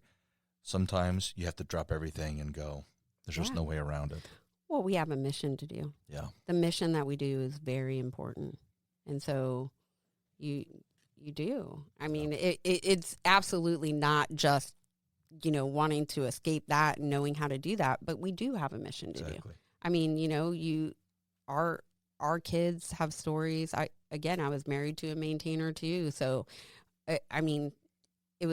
I did end up doing a deployment while I was at Mildenhall before I went to protocol. I begged to deploy. I volunteered to deploy, got to deploy, went to what we call Camp Cupcake in Abu Dhabi.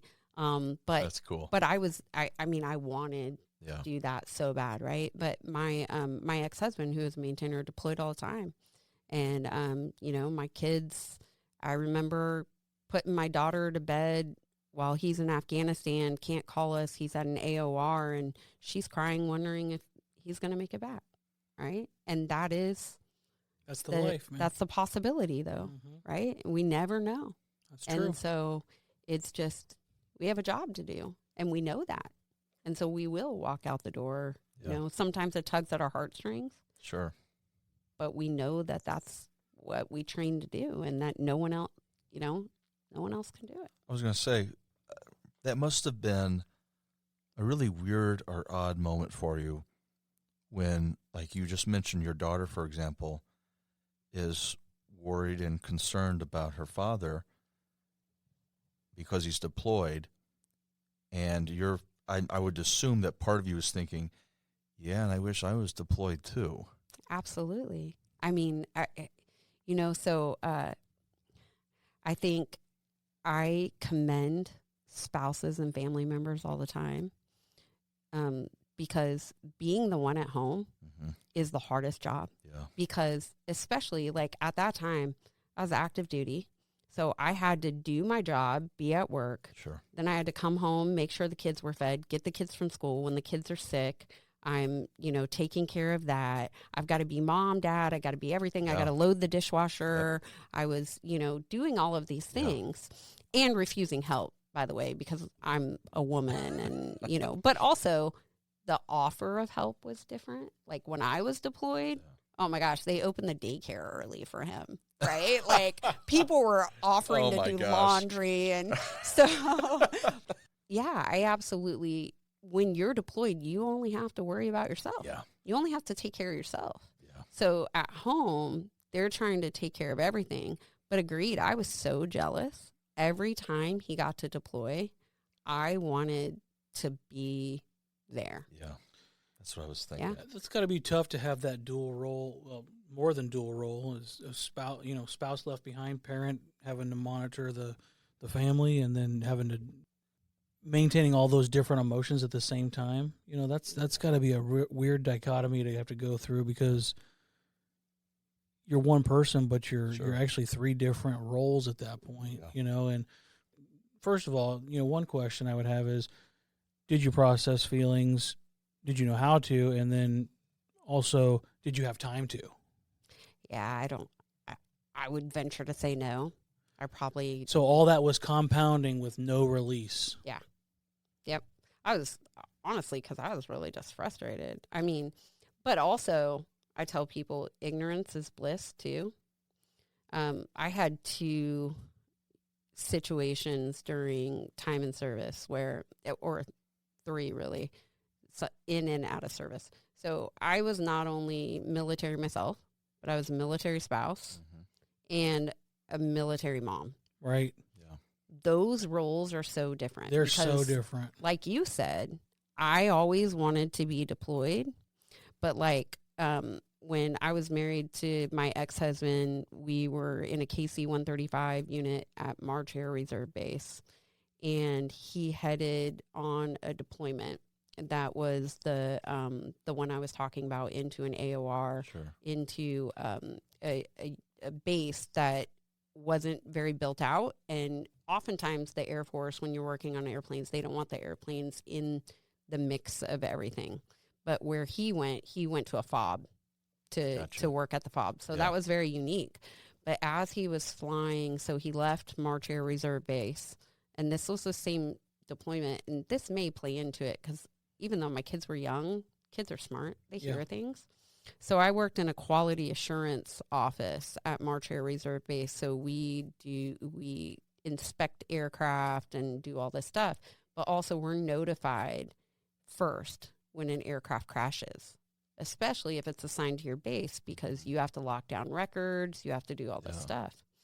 So he had left a couple of days before this and flown from like March Air Reserve Base to, I want to say it was Kansas, because that's usually where we stop, into Mildenhall, and then into Afghanistan, Bagram, I believe it was. And then he would go from there, and they would take them out to the FOB a couple of days later. So he flew on this KC-135. We got notified that a KC-135 had gone down right outside of the base. Wow. And at that time, I didn't know if the plane had gone down going into the base or going out of the base. And I knew that he was flying in that day. And so I had just gotten to work that morning, and we got notified of this. And I had a chief who was deployed there as well. And I had been trying to call my husband. I couldn't get a hold of him. And so I called my chief, and I said, Chief, I need you to do me a favor. I need you to find Matt. I don't know if he was on that plane or not. I need you to find him. And he called me back a little while later, and thankfully he had gone to bed.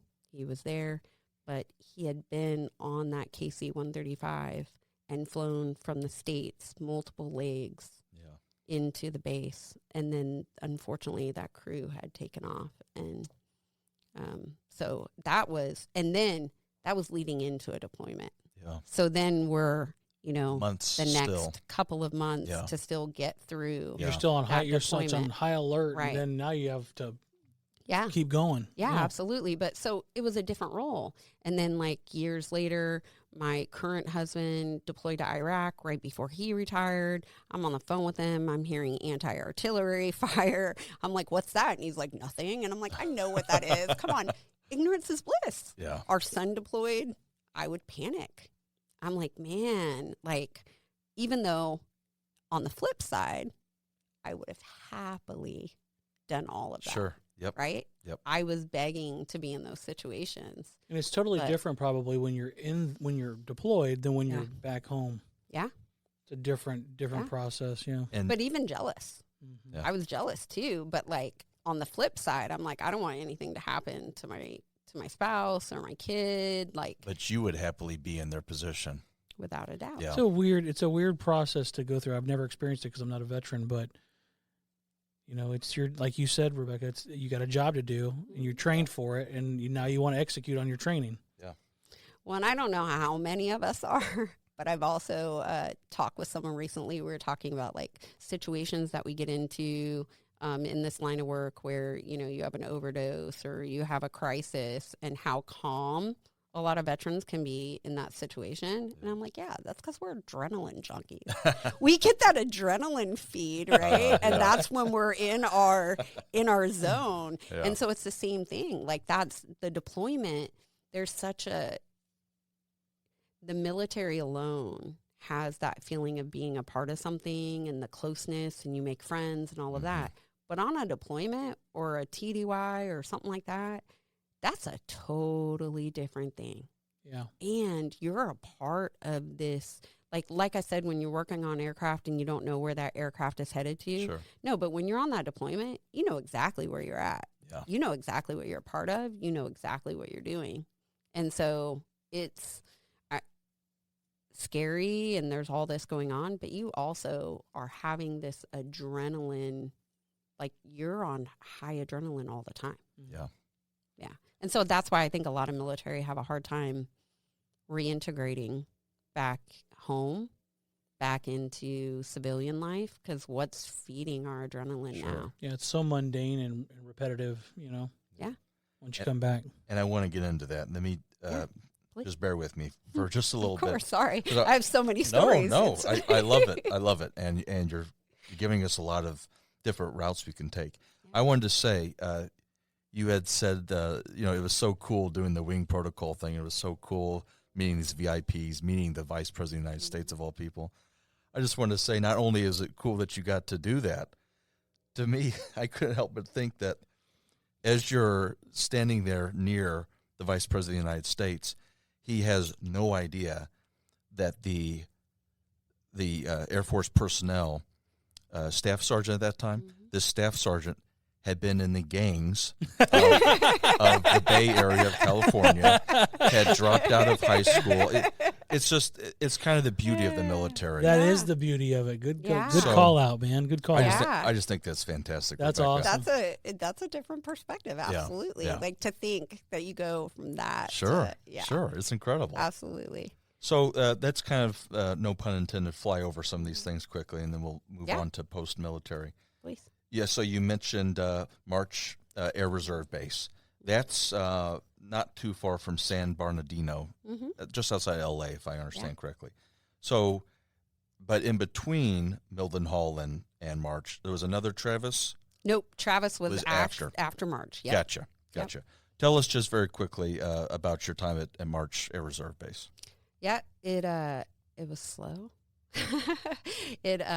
I went from being in protocol. I knew that, so March Air Reserve Base is a reserve unit. At that time, they had this new program where they were integrating active duty personnel or reserve personnel into the opposite units. And they were doing so because I realized this when I got there and learned more. As you go into your career, you realize more. But they utilize different pots of money so they can fly different missions. Gotcha. And so what they were doing was integrating active duty into these reserve units so they could use these pots of access money. or to access these assets, so Gotcha. these planes to fly these missions. Gotcha. For so experience they could task and stuff. them, right? So they could task a reserve plane to go do an active duty mission Nice. or opposite. So, so it was cool, but it was a very different environment. So not only did I know that going from protocol back to the flight line was going to like slow down. Like people told me like, you're going to get depressed. Like, right. You're going back to like doing something that's totally different. And I was excited to go back. But what I didn't realize is I was also going to a reserve base where life was very slow paced. Yeah. Right. Yeah. So it slowed way down, but it was a really cool assignment. I got to work with like a majority of the reserve forces had been in that same unit for 30 years. They all knew each other. They all knew each other's families. And I was in Southern California.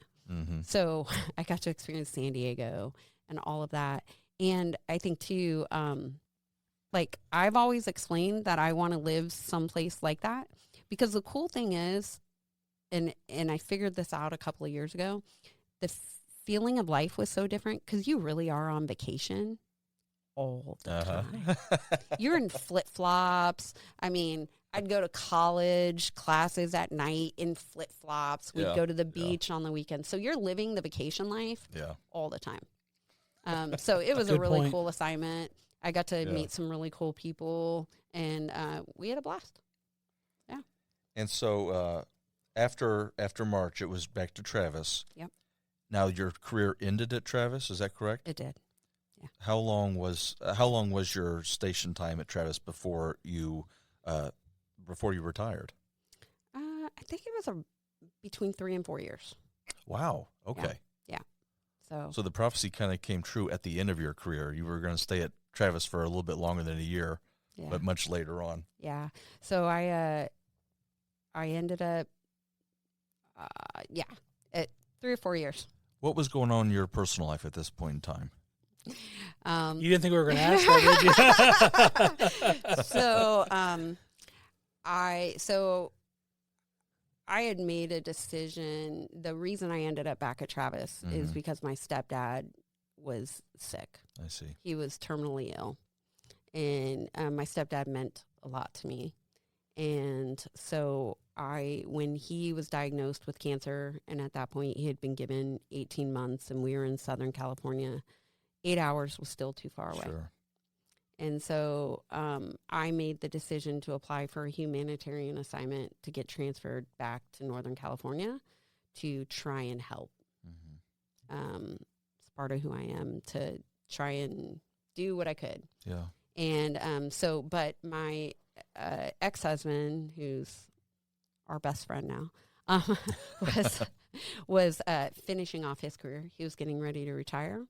And he couldn't go to Travis with me, or he would have had to extend. Gotcha. And so he made the decision to stay in Southern California for a year. I mean, who knows? The fact that we're best friends, I think everything happens for a reason. But it kind of it forced our decision to end up, like I said, you don't have a handbook to be a spouse. Sure. And so we ended up getting divorced. And so I went through a divorce, became a single parent.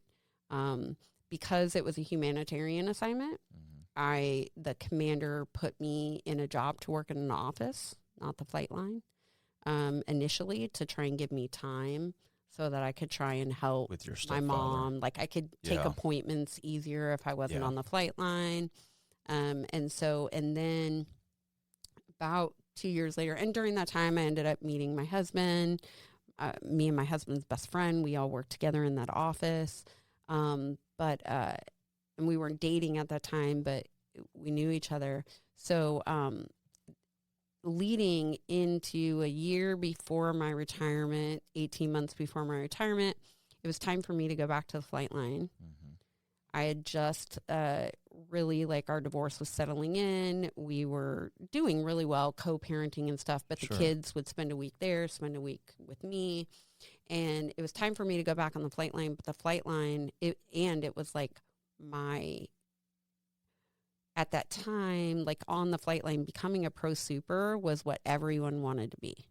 You're like the boss on the flight line. And that's a step towards promotion. Yeah.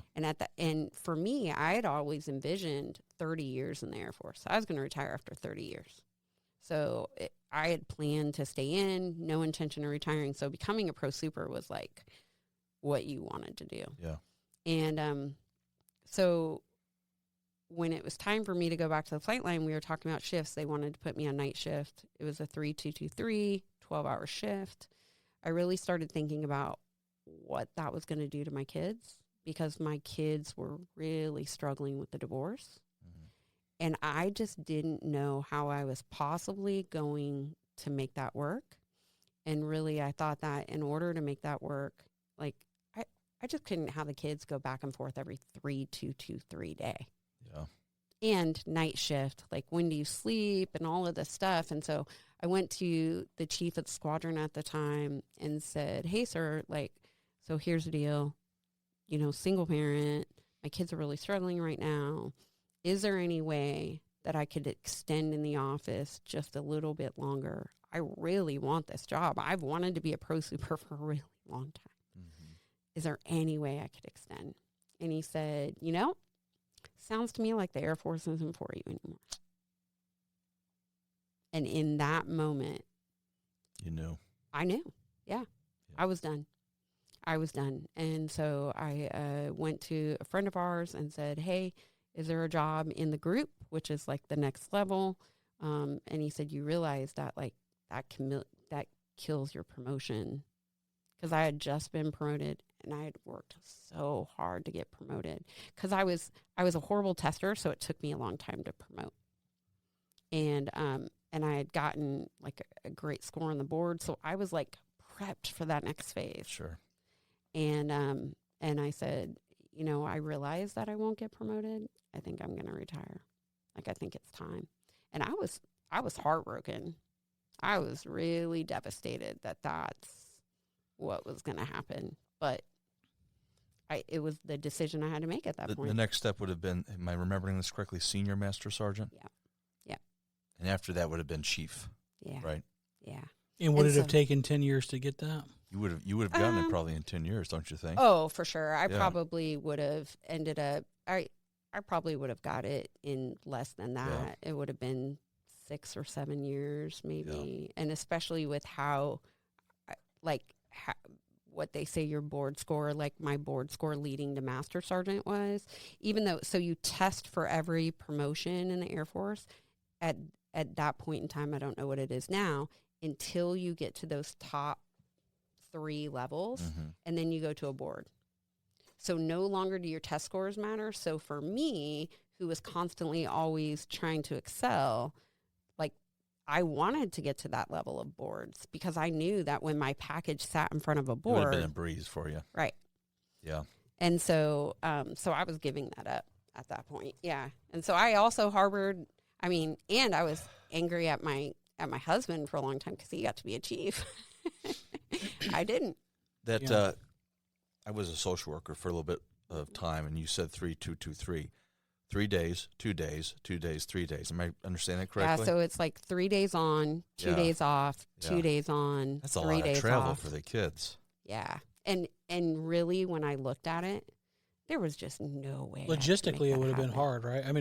Yeah. When you're talking about a kid and changing households, and it's never consistent. Right. Yeah. Kids need consistency. They thrive on it. And I was going to be on night shift. Mm-hmm. So there was no way, like I didn't have the support for when I was at work for them to be at my house. That makes sense too. Right. And so like I would have had to go to my ex-husband, and really at that point, the decisions for me, if I wouldn't have been able to get another job, and if I would have had to go into that job, I would have ended up having the kids live full time with my ex because they were struggling too much. Yeah. It would have made sense otherwise. Yeah. I really, I would be remiss if I didn't ask a little bit of a probing question. Mm-hmm. When your supervisor said that to you, sounds like the Air Force isn't for you anymore. Sounds like the Air Force isn't for you anymore. Mm-hmm. What exactly physiologically went through you? I think shock. Yeah. Right. Because did your heart had just always drop? Been a good airman. Yeah, absolutely. And this guy was newer to the squadron, really didn't know me. So my initial thought was, screw you, don't know me. Yeah. Like you don't. But then I thought to myself, well, yeah, but he's in charge. Like, right? Like nothing you can do. There's no nothing. convincing him at that point. No. Because the reality was, big picture wise, the Air Force probably wasn't for me anymore. That's true. That was going to be kind of my follow-up question. Mm-hmm. Did it almost feel right after you walked out of his office? Like that's my sign right there. Took some time. I think it was my sign. It absolutely took time. I think there's still times today where,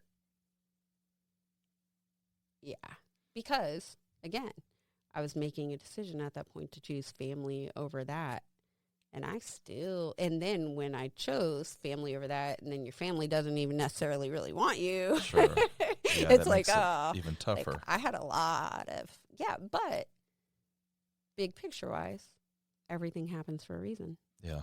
I'm not from this area, from California. So what ended up happening is my boyfriend at the time had retired, took a job here in Missouri. That's Rick. Yep, Rick, my husband now, and asked if we wanted to come. And my ex-husband's from Chicago. He was only staying in California because of the kids and I. And so I went to him and said, hey, do you want to be closer to home? Like, Rick took a job in Missouri. We want to go. And he ended up moving here with us. He actually moved 6 months before I did. And they live in Wentzville, and we're best friends with him. That's and awesome. His wife. That is awesome. Congratulations, you guys are making it work. That's really cool. We actually spend more time with my ex-husband and his wife than we do our own kids. I mean. Was your current husband friends with him before? Nope. Okay. Nope. That's cool, though. Nope. And now, I mean, honestly, I don't even know what time it is, but they're golfing together in their league that they golf in, their indoor golf league, whatever they want to call it. I mean, they spend more time together than any of us. That's cool. Funny. That's Yeah. cool. Yeah. That makes the dynamic a little bit easier for you so that you're not so separated with everything. Absolutely. And your kids probably enjoy that, too. I mean, we spend every holiday together. For Thanksgiving, him, my ex, his wife, her 2 kids who are like our kids now, all came over to the house with our 2 girls, and we have a granddaughter. Rick and I now have our 6th grandbaby on the way, but between my ex and I, we only have 1 granddaughter, and we all spend every holiday together. We spent Halloween together. Rick and I went over to Matt and Jen's house and sat in the driveway and ate chili and watched the kids trick or treat. And each of our kids stopped by. And, I love her boys just like they're our kids. And we are extremely, extremely fortunate. I love that. I love that a lot. Yeah. Where's Rick from? Rick's from Iowa. Iowa, okay. Yeah, right. Farm boy, or well, you call him a trailer. You call him a trailer he park grew up boy in a earlier. trailer park. Yeah. So he's from a small Council Bluffs, Iowa, which is right outside of Omaha. Yeah. And actually, we have our oldest daughter. It lives in Council Bluffs with 2 of our grandkids, and then our son, who's our oldest, ended up. He's in the Air Force. In his 12th or 13th year, going to kill me for not, Master Sergeant at this point. That's fantastic. He just relocated from Japan to Omaha a couple of weeks ago. And so him and his sister are in the same area for the first time in however long. And he's got a stepson, our new grandson, and they have a baby on the way. And so it's really cool. So we have 2 kids there and 2 kids here. What is your son's job in the Air Force? He is ground safety. Okay. So he handles, the motorcycle safety and making sure that the buildings are safe. And he's going to have a great career when he gets out because he's OSHA trained. He can do facilities. Yes. Tell him to come to Commerce. There you go. Yeah. So it's awesome. Let me quote you from an article I read about you, Rebecca. This is going to transition us to your next stage in life. That transition was very difficult for me. I had my own mental health struggles. I didn't know how to be part of the civilian society or community. Tell us about that. Yeah. Especially when you retire. You can't wait to retire for that next phase of life. You're excited for it. Rick and I both ended up working for a friend of ours company. That's a Skylight company. And there was our friend is retired military. And then there was another chief that worked for him as well. And I remember the chief was talking to both Rick and I and said, someday it's going to hit you. It may not be today. It may not be 5 years from now. But someday it will. And it'll be a struggle. And he was right. Like at that time, you're thinking, no way. Like we're on cloud 9. We just bought a house. We're all retired now. We're going to live the retired life. Yeah. We were getting married. Like we thought, that we were on the other side, Sure. retirement. Yeah. How exciting. But I mentioned it earlier. We train to replace. Mm-hmm. So you lose your mission, you lose your purpose. You're trying to reintegrate to your family. You're trying to relate to those around you.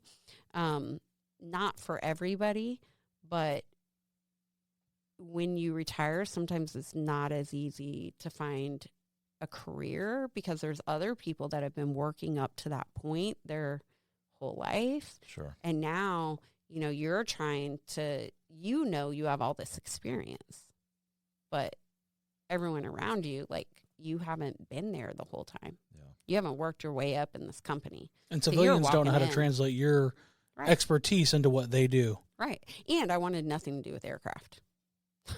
So I maybe could have go work for Boeing. Sure. Right. Yeah.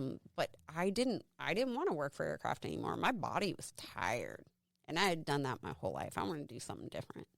So, yeah, transition was hard. And then, we added in all this other stuff too of integrating two families together, parenting styles, right? Moving across the country to a place I didn't know where I had no friends. Yeah. Or the weather sucks sometimes. Oh, sometimes. Yeah, sometimes. Missouri weather is seriously like the most all over the place weather. Yeah, One yeah. day it's this, one day it's that. So I had moved away from my family, and it was just really, really hard. Was And Rick so, having some of the same issues? he was. We had him at different times and some different issues. And again, I think I mentioned it earlier. I was angry Mm-hmm. because How it I ended. felt like yeah. And then to throw in there, and I don't share this with everyone. So when I talked earlier about every single promotion I got or award Sure. that I won was because I was sleeping with someone. Yeah. So Rick and I didn't date originally when we worked together, but he was my boss. So then later we started dating. We announced to everyone that we were dating when he retired at his retirement party. But I was left behind. Yeah. So then all of a sudden, even though maybe people weren't thinking it, in my head, I was like, oh, people are thinking they were right. Right? Yeah. Which really bothered you, I'm guessing. Oh, big time. Yeah. Big time. And I was retiring earlier than I planned, and I left this squadron that I was a part of to work at the group where it was very segregated. So like when it got time for me to retire, like it wasn't the same. It just wasn't the same. Yeah. It wasn't the same that I always thought it was going to be. Like my ex-husband, Matt, I threw this huge retirement party for him. His retirement was amazing. Rick had this amazing retirement. He was in charge of a whole squadron, so people were voluntold to be there, right? and then here I am, and retiring to me in a down Mhm. spout. Mm. It wasn't at the top of my career like Yeah. it could have been. It The was, crescendo wasn't what you wanted it to be. right. So it was, yeah, we struggled at different points, but we definitely openly talk about it. And then you throw in COVID and all this stuff. And Sure. I mean, things for me got so low that I ended up having an attempt at some point. And to be honest, I don't know the date.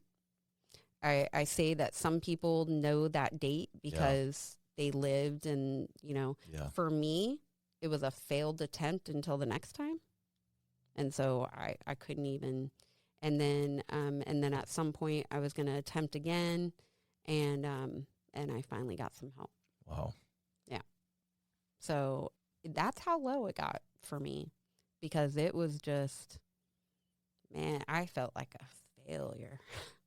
I'm happy to hear that you found the help, Yeah. Thank you. and I'm Yeah. happy to hear, because you're right. We hear that. I don't remember the term that they use, but it's like their Alive Day. I think Yeah. that's what they call it. Yeah. And I'm happy that you don't have to have an Alive Day. I think for you that's a good thing. Yeah. Tell us how you got involved with Veterans Community Project. Ooh. So growing up in California, there's a huge homeless population. one of the things that stands out to me in my memory as a kid was we would always go to San Francisco over Christmas, and all of the department stores would have these window displays that were decorated for Christmas. It was like a big deal. In Union Square, I think it is. And we would go with my dad. There were a lot of homeless on the streets there too. So my dad would always give money to my brother and I to give to individuals as we were going, through the area. And so throughout life, I carried with me, like when I did volunteer projects, I wanted to work with the homeless.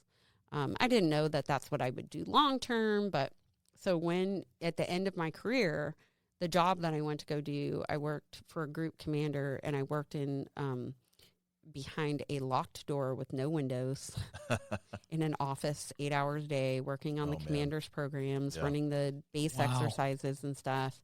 And talk about, you're depressed already. Yeah.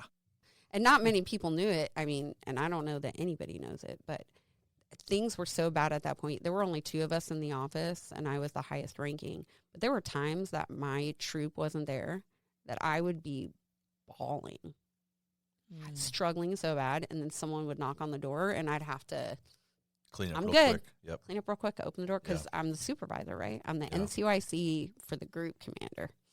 So while I was in that room, you would find things to do, and how I stayed connected with the outside world is every day I would go to a couple of different news sources to see what was going on in the world. And one of those being CNN, and there was CNN Heroes is a annual thing that they do where they highlight these people doing amazing things in the world. Yeah. Well, one of the founders of Veterans Community Project was nominated for CNN Heroes. And so when I watched these videos of these people that were doing really cool things, this was one of the videos I saw. And I was like, oh my God. It called to, I was like, that's amazing. I want to do that. That's what I would love to be a part of, that organization. Yeah. And so fast forward, we moved to Missouri. I'm excited because I'm like, oh, yeah, Veterans Community Project is there. Little did I know that Kansas City is so far away from St. Louis, right? And so I went to go work for the Skylight Company and all of that. I had this job set up for me. I was commercial project manager of the Skylight Company. Rick was the vice president, very small company. Our buddy was the owner. And so we went to this thing called the St. Louis Home Show, and we had a booth there. And we're walking through the home show. Rick and I are working the home show. And I saw this red tiny house on wheels. And immediately I knew what it was. And I grabbed Rick and I was like, that's the tiny houses. That's Veterans Community Project. And so we go over there. And there was a lady that at the time they were trying to come to St. Louis. They were there advocating, sharing. And I jumped in. Like I went in to take a tour of that tiny home. She's being inundated with questions. And I jumped in and started trying to help her to answer some of the questions. She was like, you should work for Veterans Community Project. I was like, as a matter of fact. Here's my resume. Yeah. So it was a little time after that. I don't know exact timeline, but they published the executive director job. And I knew that was my dream job. That's what I wanted to do, That's awesome. Even though I had no experience. So I interviewed for the job. I ended up down to the last 2, and they called me and told me I didn't get the job. That they appreciated it, but they had another candidate. And I said, okay. I said, well, I want to work for you guys no matter what. So can you give me the number of the executive director that got hired? Because I have to be a part of this. I knew I had to be a part of it. And so this was all like during COVID too. It's like, 2020, 2021. Sure. And during that time, what I didn't mention is right before COVID, I decided I didn't want to do skylights anymore. I was going to open a wedding planning business. I thought that's what I wanted to do. And my wedding planning business, I had promoted it to open in May of 2020. Oh, man. Yeah, guess what happened? Not a great time for that. Not a great time for that, for sure. But everything happens for a reason. Yeah. That's right. And so I sat down with this executive director who had been hired, and I said, hey, you don't know me. You're stuck with me. You have to hire me. Like, you're just stuck with me. And at the time, I mean, I was like, I don't want your job. I just want to be a part of the organization. I'll do anything. And so I volunteered for 6 months. I was his right-hand man for 6 months. He hired me in May of that year as the second employee here in St. Louis. They created a position. No, actually, so they created a position that was operations coordinator. Gotcha. It was really a catch-all. Gotcha. Like, that's how they explained it too. Like, Rebecca, you're just going to do whatever. And then a couple of months, or maybe, God, I'm horrible with timelines. It seems like an eternity. But a while later, they said, hey, so we have to hire a community engagement coordinator. Do you want to do that? Gotcha. And I was like, I don't know what that is. I was like, send me the job description, because at that time we had talked about me being in operations, because that's what I was really good at, operations. And so I reviewed it, and I was like, oh, I don't want to do that. And they were like, oh, well, too bad.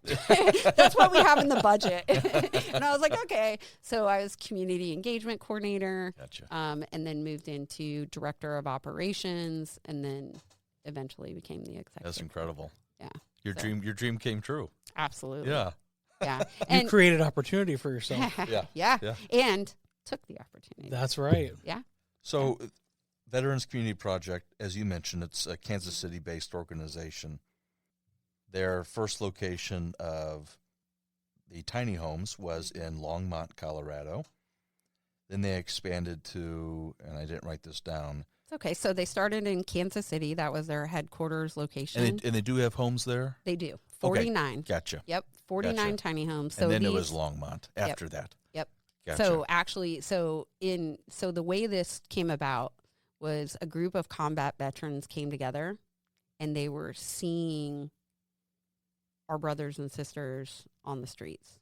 They were working in different, our founders were a lawyer, owner of an HVAC company, a realtor, a social worker, and they had done different things in the community together, and they saw this gap in the system, and they had been talking about this, and so they were in their driveway. They mapped out what a tiny home was going to look like and decided to take this leap. And I'm so grateful that they did. They mortgaged houses. They saw what they wanted to do, and they went all in. Yeah. And so 49 tiny homes in Kansas City, and then Longmont, Colorado was the next. So within a month period, we opened Longmont, Colorado, Sioux Falls, South Dakota, and St. Louis, Missouri. Wow. And so we have homes in each of those locations, but Kansas City had been operational for a couple of years before we opened the rest of those. Gotcha. Yeah. Were those strategic locations or locations of opportunity? Both. Okay. Both. So strategically, they knew they always wanted to go to St. Louis because it was within the state of Missouri. They saw the need. Yeah. Jason Kander, who was our president of national expansion for quite a while, he has an amazing story. If you've never heard it, I recommend that you do. He was Secretary of State for Missouri, combat veteran in the Army Reserves, was running for mayor of Kansas City, and due to his own mental health struggles and on the presidential campaign, due to his own mental health struggles, he stepped out of politics. Gotcha. And he had toured Veterans Community Project. I've heard his name before. Yeah, and he's got 2 books out there, but Jason's an amazing individual. So he helped the organization expand, and he knew the mayor of St. Louis, and so that was a strategic location. Longmont, Colorado was a developer came to us and wanted to, from what I understand, I haven't been there yet, but they are within a development of homes that are like $500,000 homes. And this land was dedicated, and they helped raise the money to make this happen within this development. And then Sioux Falls, South Dakota, the mayor of Sioux Falls, South Dakota came to them and said, I want this in my city. That's so cool. That is awesome. Yeah. And now we have Milwaukee, Wisconsin, which is getting ready to break ground, and Glendale, Arizona as well. That's incredible. So, That's awesome. Wow. Talk about grassroots effort. That Yeah. is and that's being awesome. successful. So as of this past summer, if I have my numbers correctly, you guys had 20. You've broken ground for 16 additional. The goal is 50. Yes. So the St. Louis project will have a total of 50, the largest. Not that I'm competitive in all of VCP. No. And so we currently, so phase 1 was 20 homes. We have not, the exterior of those 20 homes are completed, Gotcha. but we have not completed the interior of all 20 of those. Gotcha. And then, but our second phase, so the amazing thing about our project is to bring people into the project, but also cost savings. Our homes are built majority by volunteers. So it takes a while. Right. Sure. So Commerce Bank has been out there building and standing the walls up. So our second phase is 16 additional homes. And then we'll have 14 homes in our third phase. And then we have a commercial style building, which is an outreach center. So we're well known for the transitional housing piece, which is the tiny homes. Sure. But also we have an outreach center. And the outreach center serves any veteran who walks in the front door, regardless of time in service, type of service, or discharge status, as well as a veteran. Like the great thing, I wish I had the outreach center when I needed the mental health help that I did, because I could have walked through the door and got the services, because that's what we do every day. But we do everything there, from food boxes, snack packs, hygiene kits, resource referrals. Like, we are a hub. We pride ourselves. We're also a collaborative agency. So we know what not one agency is going to fix homelessness or the issues that veterans are dealing with. So we collaborate with many different agencies, but we pride ourselves on knowing what agencies offer what. And when a veteran comes to us and needs assistance, being able to pick up the phone and say, I'm sending you to, Sheila at the Kaufman Fund, and I'm going to pick up the phone and call her right now and tell her you're on your way. Yeah. Or I'm sending you to Bob at the VA, and, I'm going to make sure that he knows that you're on the way. So they're just not a number where you're going into a queue. You're getting a name and you're getting an appointment, Absolutely. or you're getting a direction to go to. And I'm glad you mentioned the VA, because I'm guessing this had to have been planned. You guys are just like a rock's throw away from John Cochran. We're a half mile from That's fantastic. John Cochran VA Medical Center. That was great. That Absolutely. was fantastic planning on y'all's part. Can you tell us about the land itself? Was that a donated piece, a purchased piece? Give us some feedback on that. So when we purchased the property there in St. Louis, it was actually, and I don't want to get the number right, but something like 53 different parcels. Wow. Out of those, I think a high 40 number of those were part of the land resource bank. And so basically pieces of property that were dilapidated pieces of property that the land bank now owned. And then there were a couple of those properties that were individually owned. And so they purchased all of that property to be able to make it a full project. So it took a lot of work to get to that point. Because it was a matter of being able to turn those all, now they're all just 3 parcels. Gotcha. Yeah. One of the, like I was asking, is just interested to find out how that land was purchased, just because, Yeah, so it is a blighted neighborhood. We are a light in the neighborhood. When we purchased the property, again, we're a nonprofit, so we're trying to put all of this property together. It had 3 dilapidated homes on it in different states of decay. And so, but the neighborhood, like, things are changing and everyone loves us being there. And so we really are Veterans Community Project community. We're a part of the community. The community is a part of us. And so to me, it's been described that we're a light in the community. I love that. And an area that has been long forgotten.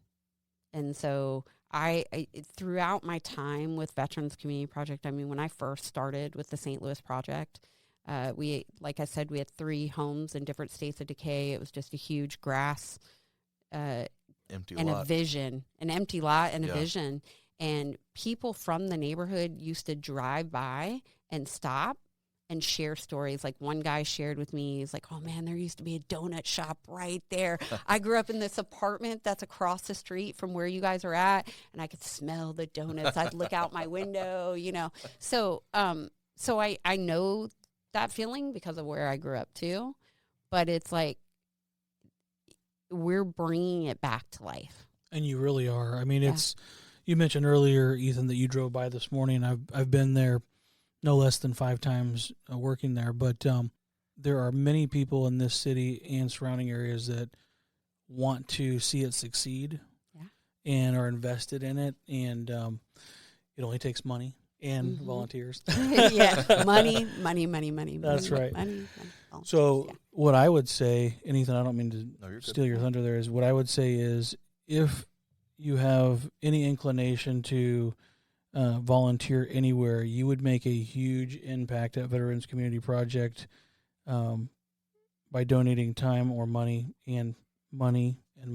But when you mentioned the little red, the house on wheels, you know, that travels around. And so you can see people really envisioning on a small scale, I would say, what you're looking at until you go to the neighborhood, to the community and walk into a house. And how intentional the house is built, where everything is situated. And not only that, and I don't want to steal your thunder, Rebecca, and you can add to this, but those veterans that go in there, they're not getting someone's secondhand stuff. Nope. Tell us about that a little bit so you can say it. Yeah. So our organization, part of our motto is housing with dignity. Our goal is to oftentimes instill dignity. Individuals coming to us maybe haven't had something new in theirs for a very long time. And so everything that we give to our veterans is brand new. And that's out of our outreach center or in our transitional housing program. When a veteran walks into one of our homes, into our transitional program, the house is outfitted with everything they could need. And everything in that home is theirs from day one, and they can take it with them when they move into permanent housing. So that includes a bed, a refrigerator, a stove, a TV, a microwave, pots, pans, dishes, everything. And that's important to us because this is that first step back to that dignity. Our organization is so intentional with how they build the homes. It was built by a veteran that was dealing with PTSD. And so, the bed's positioned in a manner you can see the entry and exit of your home. There's only windows on one sidewall unit. They never face the windows of another unit. So if you don't have someone who's dealing with those triggers, then maybe that doesn't affect them. But if you do have someone that's dealing with those triggers, that could be a matter of surviving and thriving. Yeah. Right? And so intentional. And then you said volunteering. I think I just want to say, if there's ever a really cool time to be a part of this project, now is it. Because with us building phase 2, once a village is built out, you don't get to be a part of that build anymore. Right. So the opportunity goes away. And so even if you're financially investing in the project, how cool is it to say, I was there when it began. Blood, sweat, and tears are in that house. And one of the things I really love is the opportunity, if you decide to volunteer, which I would highly encourage, is that there's opportunity to put your name literally on the walls, inside the walls before the home is complete, so that you can send a message That's cool. to the veteran in a way. And one thing, Rebecca, that I love, and you can probably speak better than I can about it, is the way that the houses are positioned in the community. That front porch living sometimes is that these veterans they're not alone. They can see each other. They can talk to each other from their porch. They can stay on their porch if that's where they want to be. One cool thing that I learned that I love is that if these people haven't had access to their kids because they didn't have permanent housing, they can have their kids back. Yeah, because with no permanent address, no judge is going to grant visitation or custody of a child. Sure. Without a permanent address. And so we get to reintegrate families back together. And I really love that. I said earlier, dream job. I think number one, and gosh, I wish I wouldn't have talked so much about like all my stuff, because there's so much amazing stuff to say about what we do every day. This really isn't a job. I am the one that's fortunate to be a part of this, because big picture wise, this can happen to any one of us. Yeah. Right? The stigma is mental health or drugs is why people end up homeless. That's a small part of the veterans that we come in contact with. It really is. Like, it's just one decision. Any of us, one decision away from that. It could be a decision 10 years ago. It could be a decision today. It can happen to any of us. And so we get to be a part of someone's story, be a part of someone's life. And it could be, I tell my staff or people I talk to all the time, it could be 5 generations from now that's changed. And maybe they don't even know who we are. We don't know who they are, right? But we were a part of that. We're now a part of that person's story, and we're walking through this journey with them. And it's just the veterans that I meet every single day. It's wonderful. Here in St. Louis, we've transitioned 5 veterans into permanent housing. We've housed soon to be 13 veterans in the St. Louis Village. That's through amazing.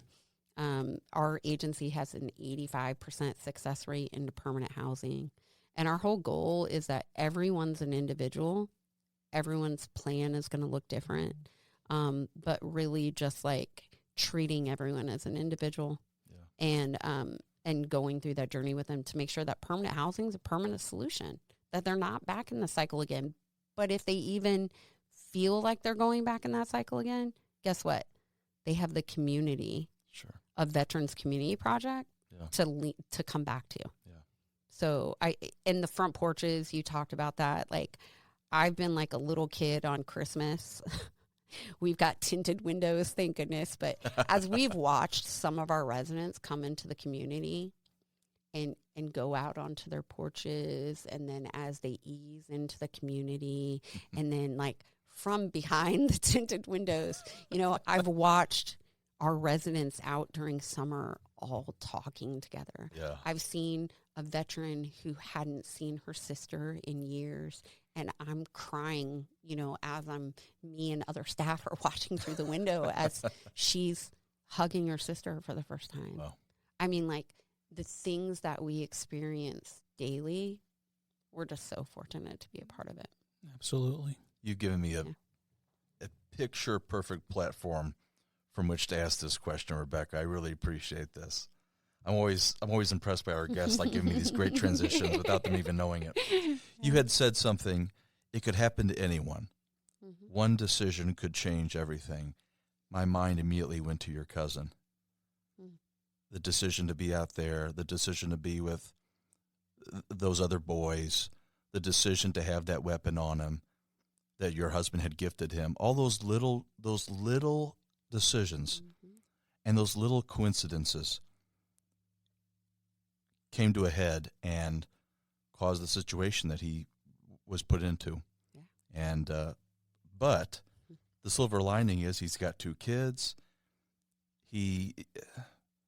For all the things he's gone through, it seems as though he seems to be in a good place mentally. And I certainly hope for his sake and for his family's sake that the parole decision goes well in the next few years. But anyway, I couldn't help but think about all those little decisions that led him down that road. And look where it led you. Right. So funny enough, I've never thought about that. But just now when you were saying that, we're also one decision away from the opposite. Yes. Right? And so, like, I just think of all the decisions and the decisions that have led me to where I'm at. And so just knowing that even though we're always one decision away from that, you're also one decision away from, so you can make a different decision any day. You're exactly until right. You can't, right? Right. But yeah.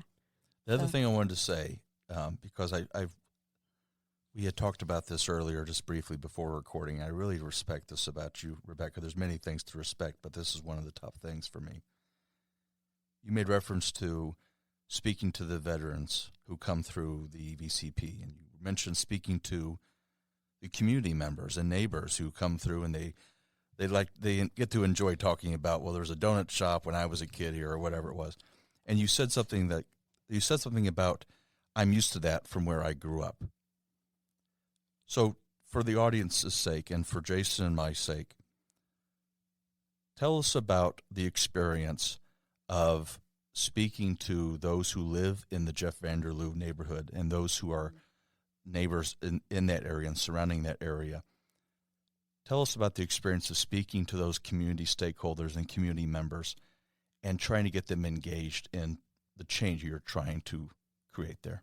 Yeah. So first I want to say, as much as we talk about where I grew up and that there's some stuff to be desired, I also want to say it is an amazing place, right? You see, we were talking earlier about the tornado support that we did. Sure. And for me,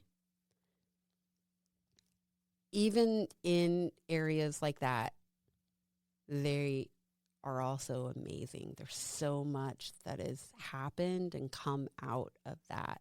And so the community that you see that like during the tornado came together and even just on a daily basis is amazing. So I want to say that. But for me personally, knowing that when you are in an area that has a higher population of gangs or less opportunities, right? It has been really cool to try and offer hope to young kids. Like when I was talking about when we were doing the tornado support, we were in this neighborhood and this kid had somehow, he was like 15, 16 years old, had somehow ended up in this neighborhood, was trying to get an Uber to his brother's house, and no Uber would come pick him up where we were at. Wow. They kept canceling on him. And he was on the phone with his brother who was at work, panicking because he was like too far away from home. And so one of the case managers that I know, she was out there doing tornado support with me from another agency. She had come across this kid. She heard him on the phone with his brother, and she jumped in and was like, what's going on? Like, hey, don't worry about him. We'll get him home. Like, we got this. Like, it's going to be okay. And so I ended up, crazy story, I won't, but so the lady who was riding in the truck with me that day, because we were caravanning into these neighborhoods with food and supplies, was a veteran who one day, months prior, had walked into our outreach center and her life was not in a good place, mental health wise. She was homeless, all of this stuff. Well, on this day that we ended up with this kid in this car, after getting help through us, we hadn't heard from her for a while. She shows up that morning to volunteer and says, Rebecca, do you remember me? And like for a minute, she didn't look the same. Sure. So for a minute, I'm like, I can place the fit. And she says her name, and I was like, oh my God. So she ends up volunteering with us to cook these meals and stuff. And then her and I are riding in the truck together. And her and I end up giving this kid a ride to his brother's house. And while we're giving him a ride, I like trying to, support kids in the car with two middle-aged women, right? I'm trying to break the ice. And I'm like, hey, so tell me something. You go to school? He's like, well, ma'am, I was going to school, but I got kicked out because someone put something in my backpack. And I was like, okay, so what's the plan now? What's your plan? What are you going to do? And I went to Job Corps, but I got kicked out because I got into a fight. I was like, okay, that's not going to work. So, like, here's the deal. I grew up in a neighborhood similar. You got to create opportunity. You got to find opportunity. I know right now you're surviving. You do what you need to do to survive. But I'm telling you it's possible to do something else. And so her and I start talking to this kid about the military, telling him all about our service. She was in the Navy. I was in the Air Force. You can travel the world. You can do all this stuff. And so We ended up dropping this kid off. We ended up talking to all of his friends about the military. It was cool. But when we got done, her and I are driving away, and she goes, Rebecca, do you know how cool it is that these same streets that you and I are working together on now, when you first met me, I was sleeping on these streets. And I was like in that moment, I was just like full circle. Yeah. And her and I just got done talking to this kid about how and incredible. Hopefully, right, we inspired him that it's possible. And maybe he'll make a different decision when he's faced with a decision that will lead him. Yeah. And I really hope so. Yeah. Absolutely. I really hope so. Yeah. The last thing I want to say, I knew there was a reason I always looked up or asked the veteran in their hometown. El Sobrante is Spanish for the surplus. I'm going to steal Jason's his conclusion. He's been recently thinking of a word that kind of sums up the interview, and this was something that I've been thinking about throughout the interview. Master Sergeant Rebecca Tallman is the human embodiment of surplus of love. And the Veterans Community Project is an organizational embodiment of surplus of love. And so I don't, you've been saying it throughout the entire interview, Rebecca, and you're right. Everything happens for a reason. I think there's a reason that you hail from El Sobrante, California. I think you embody it. So thank you. Thank you. And with that, we're going to go ahead and sign off of the Operation Inside podcast from the Mid-America Veterans Museum.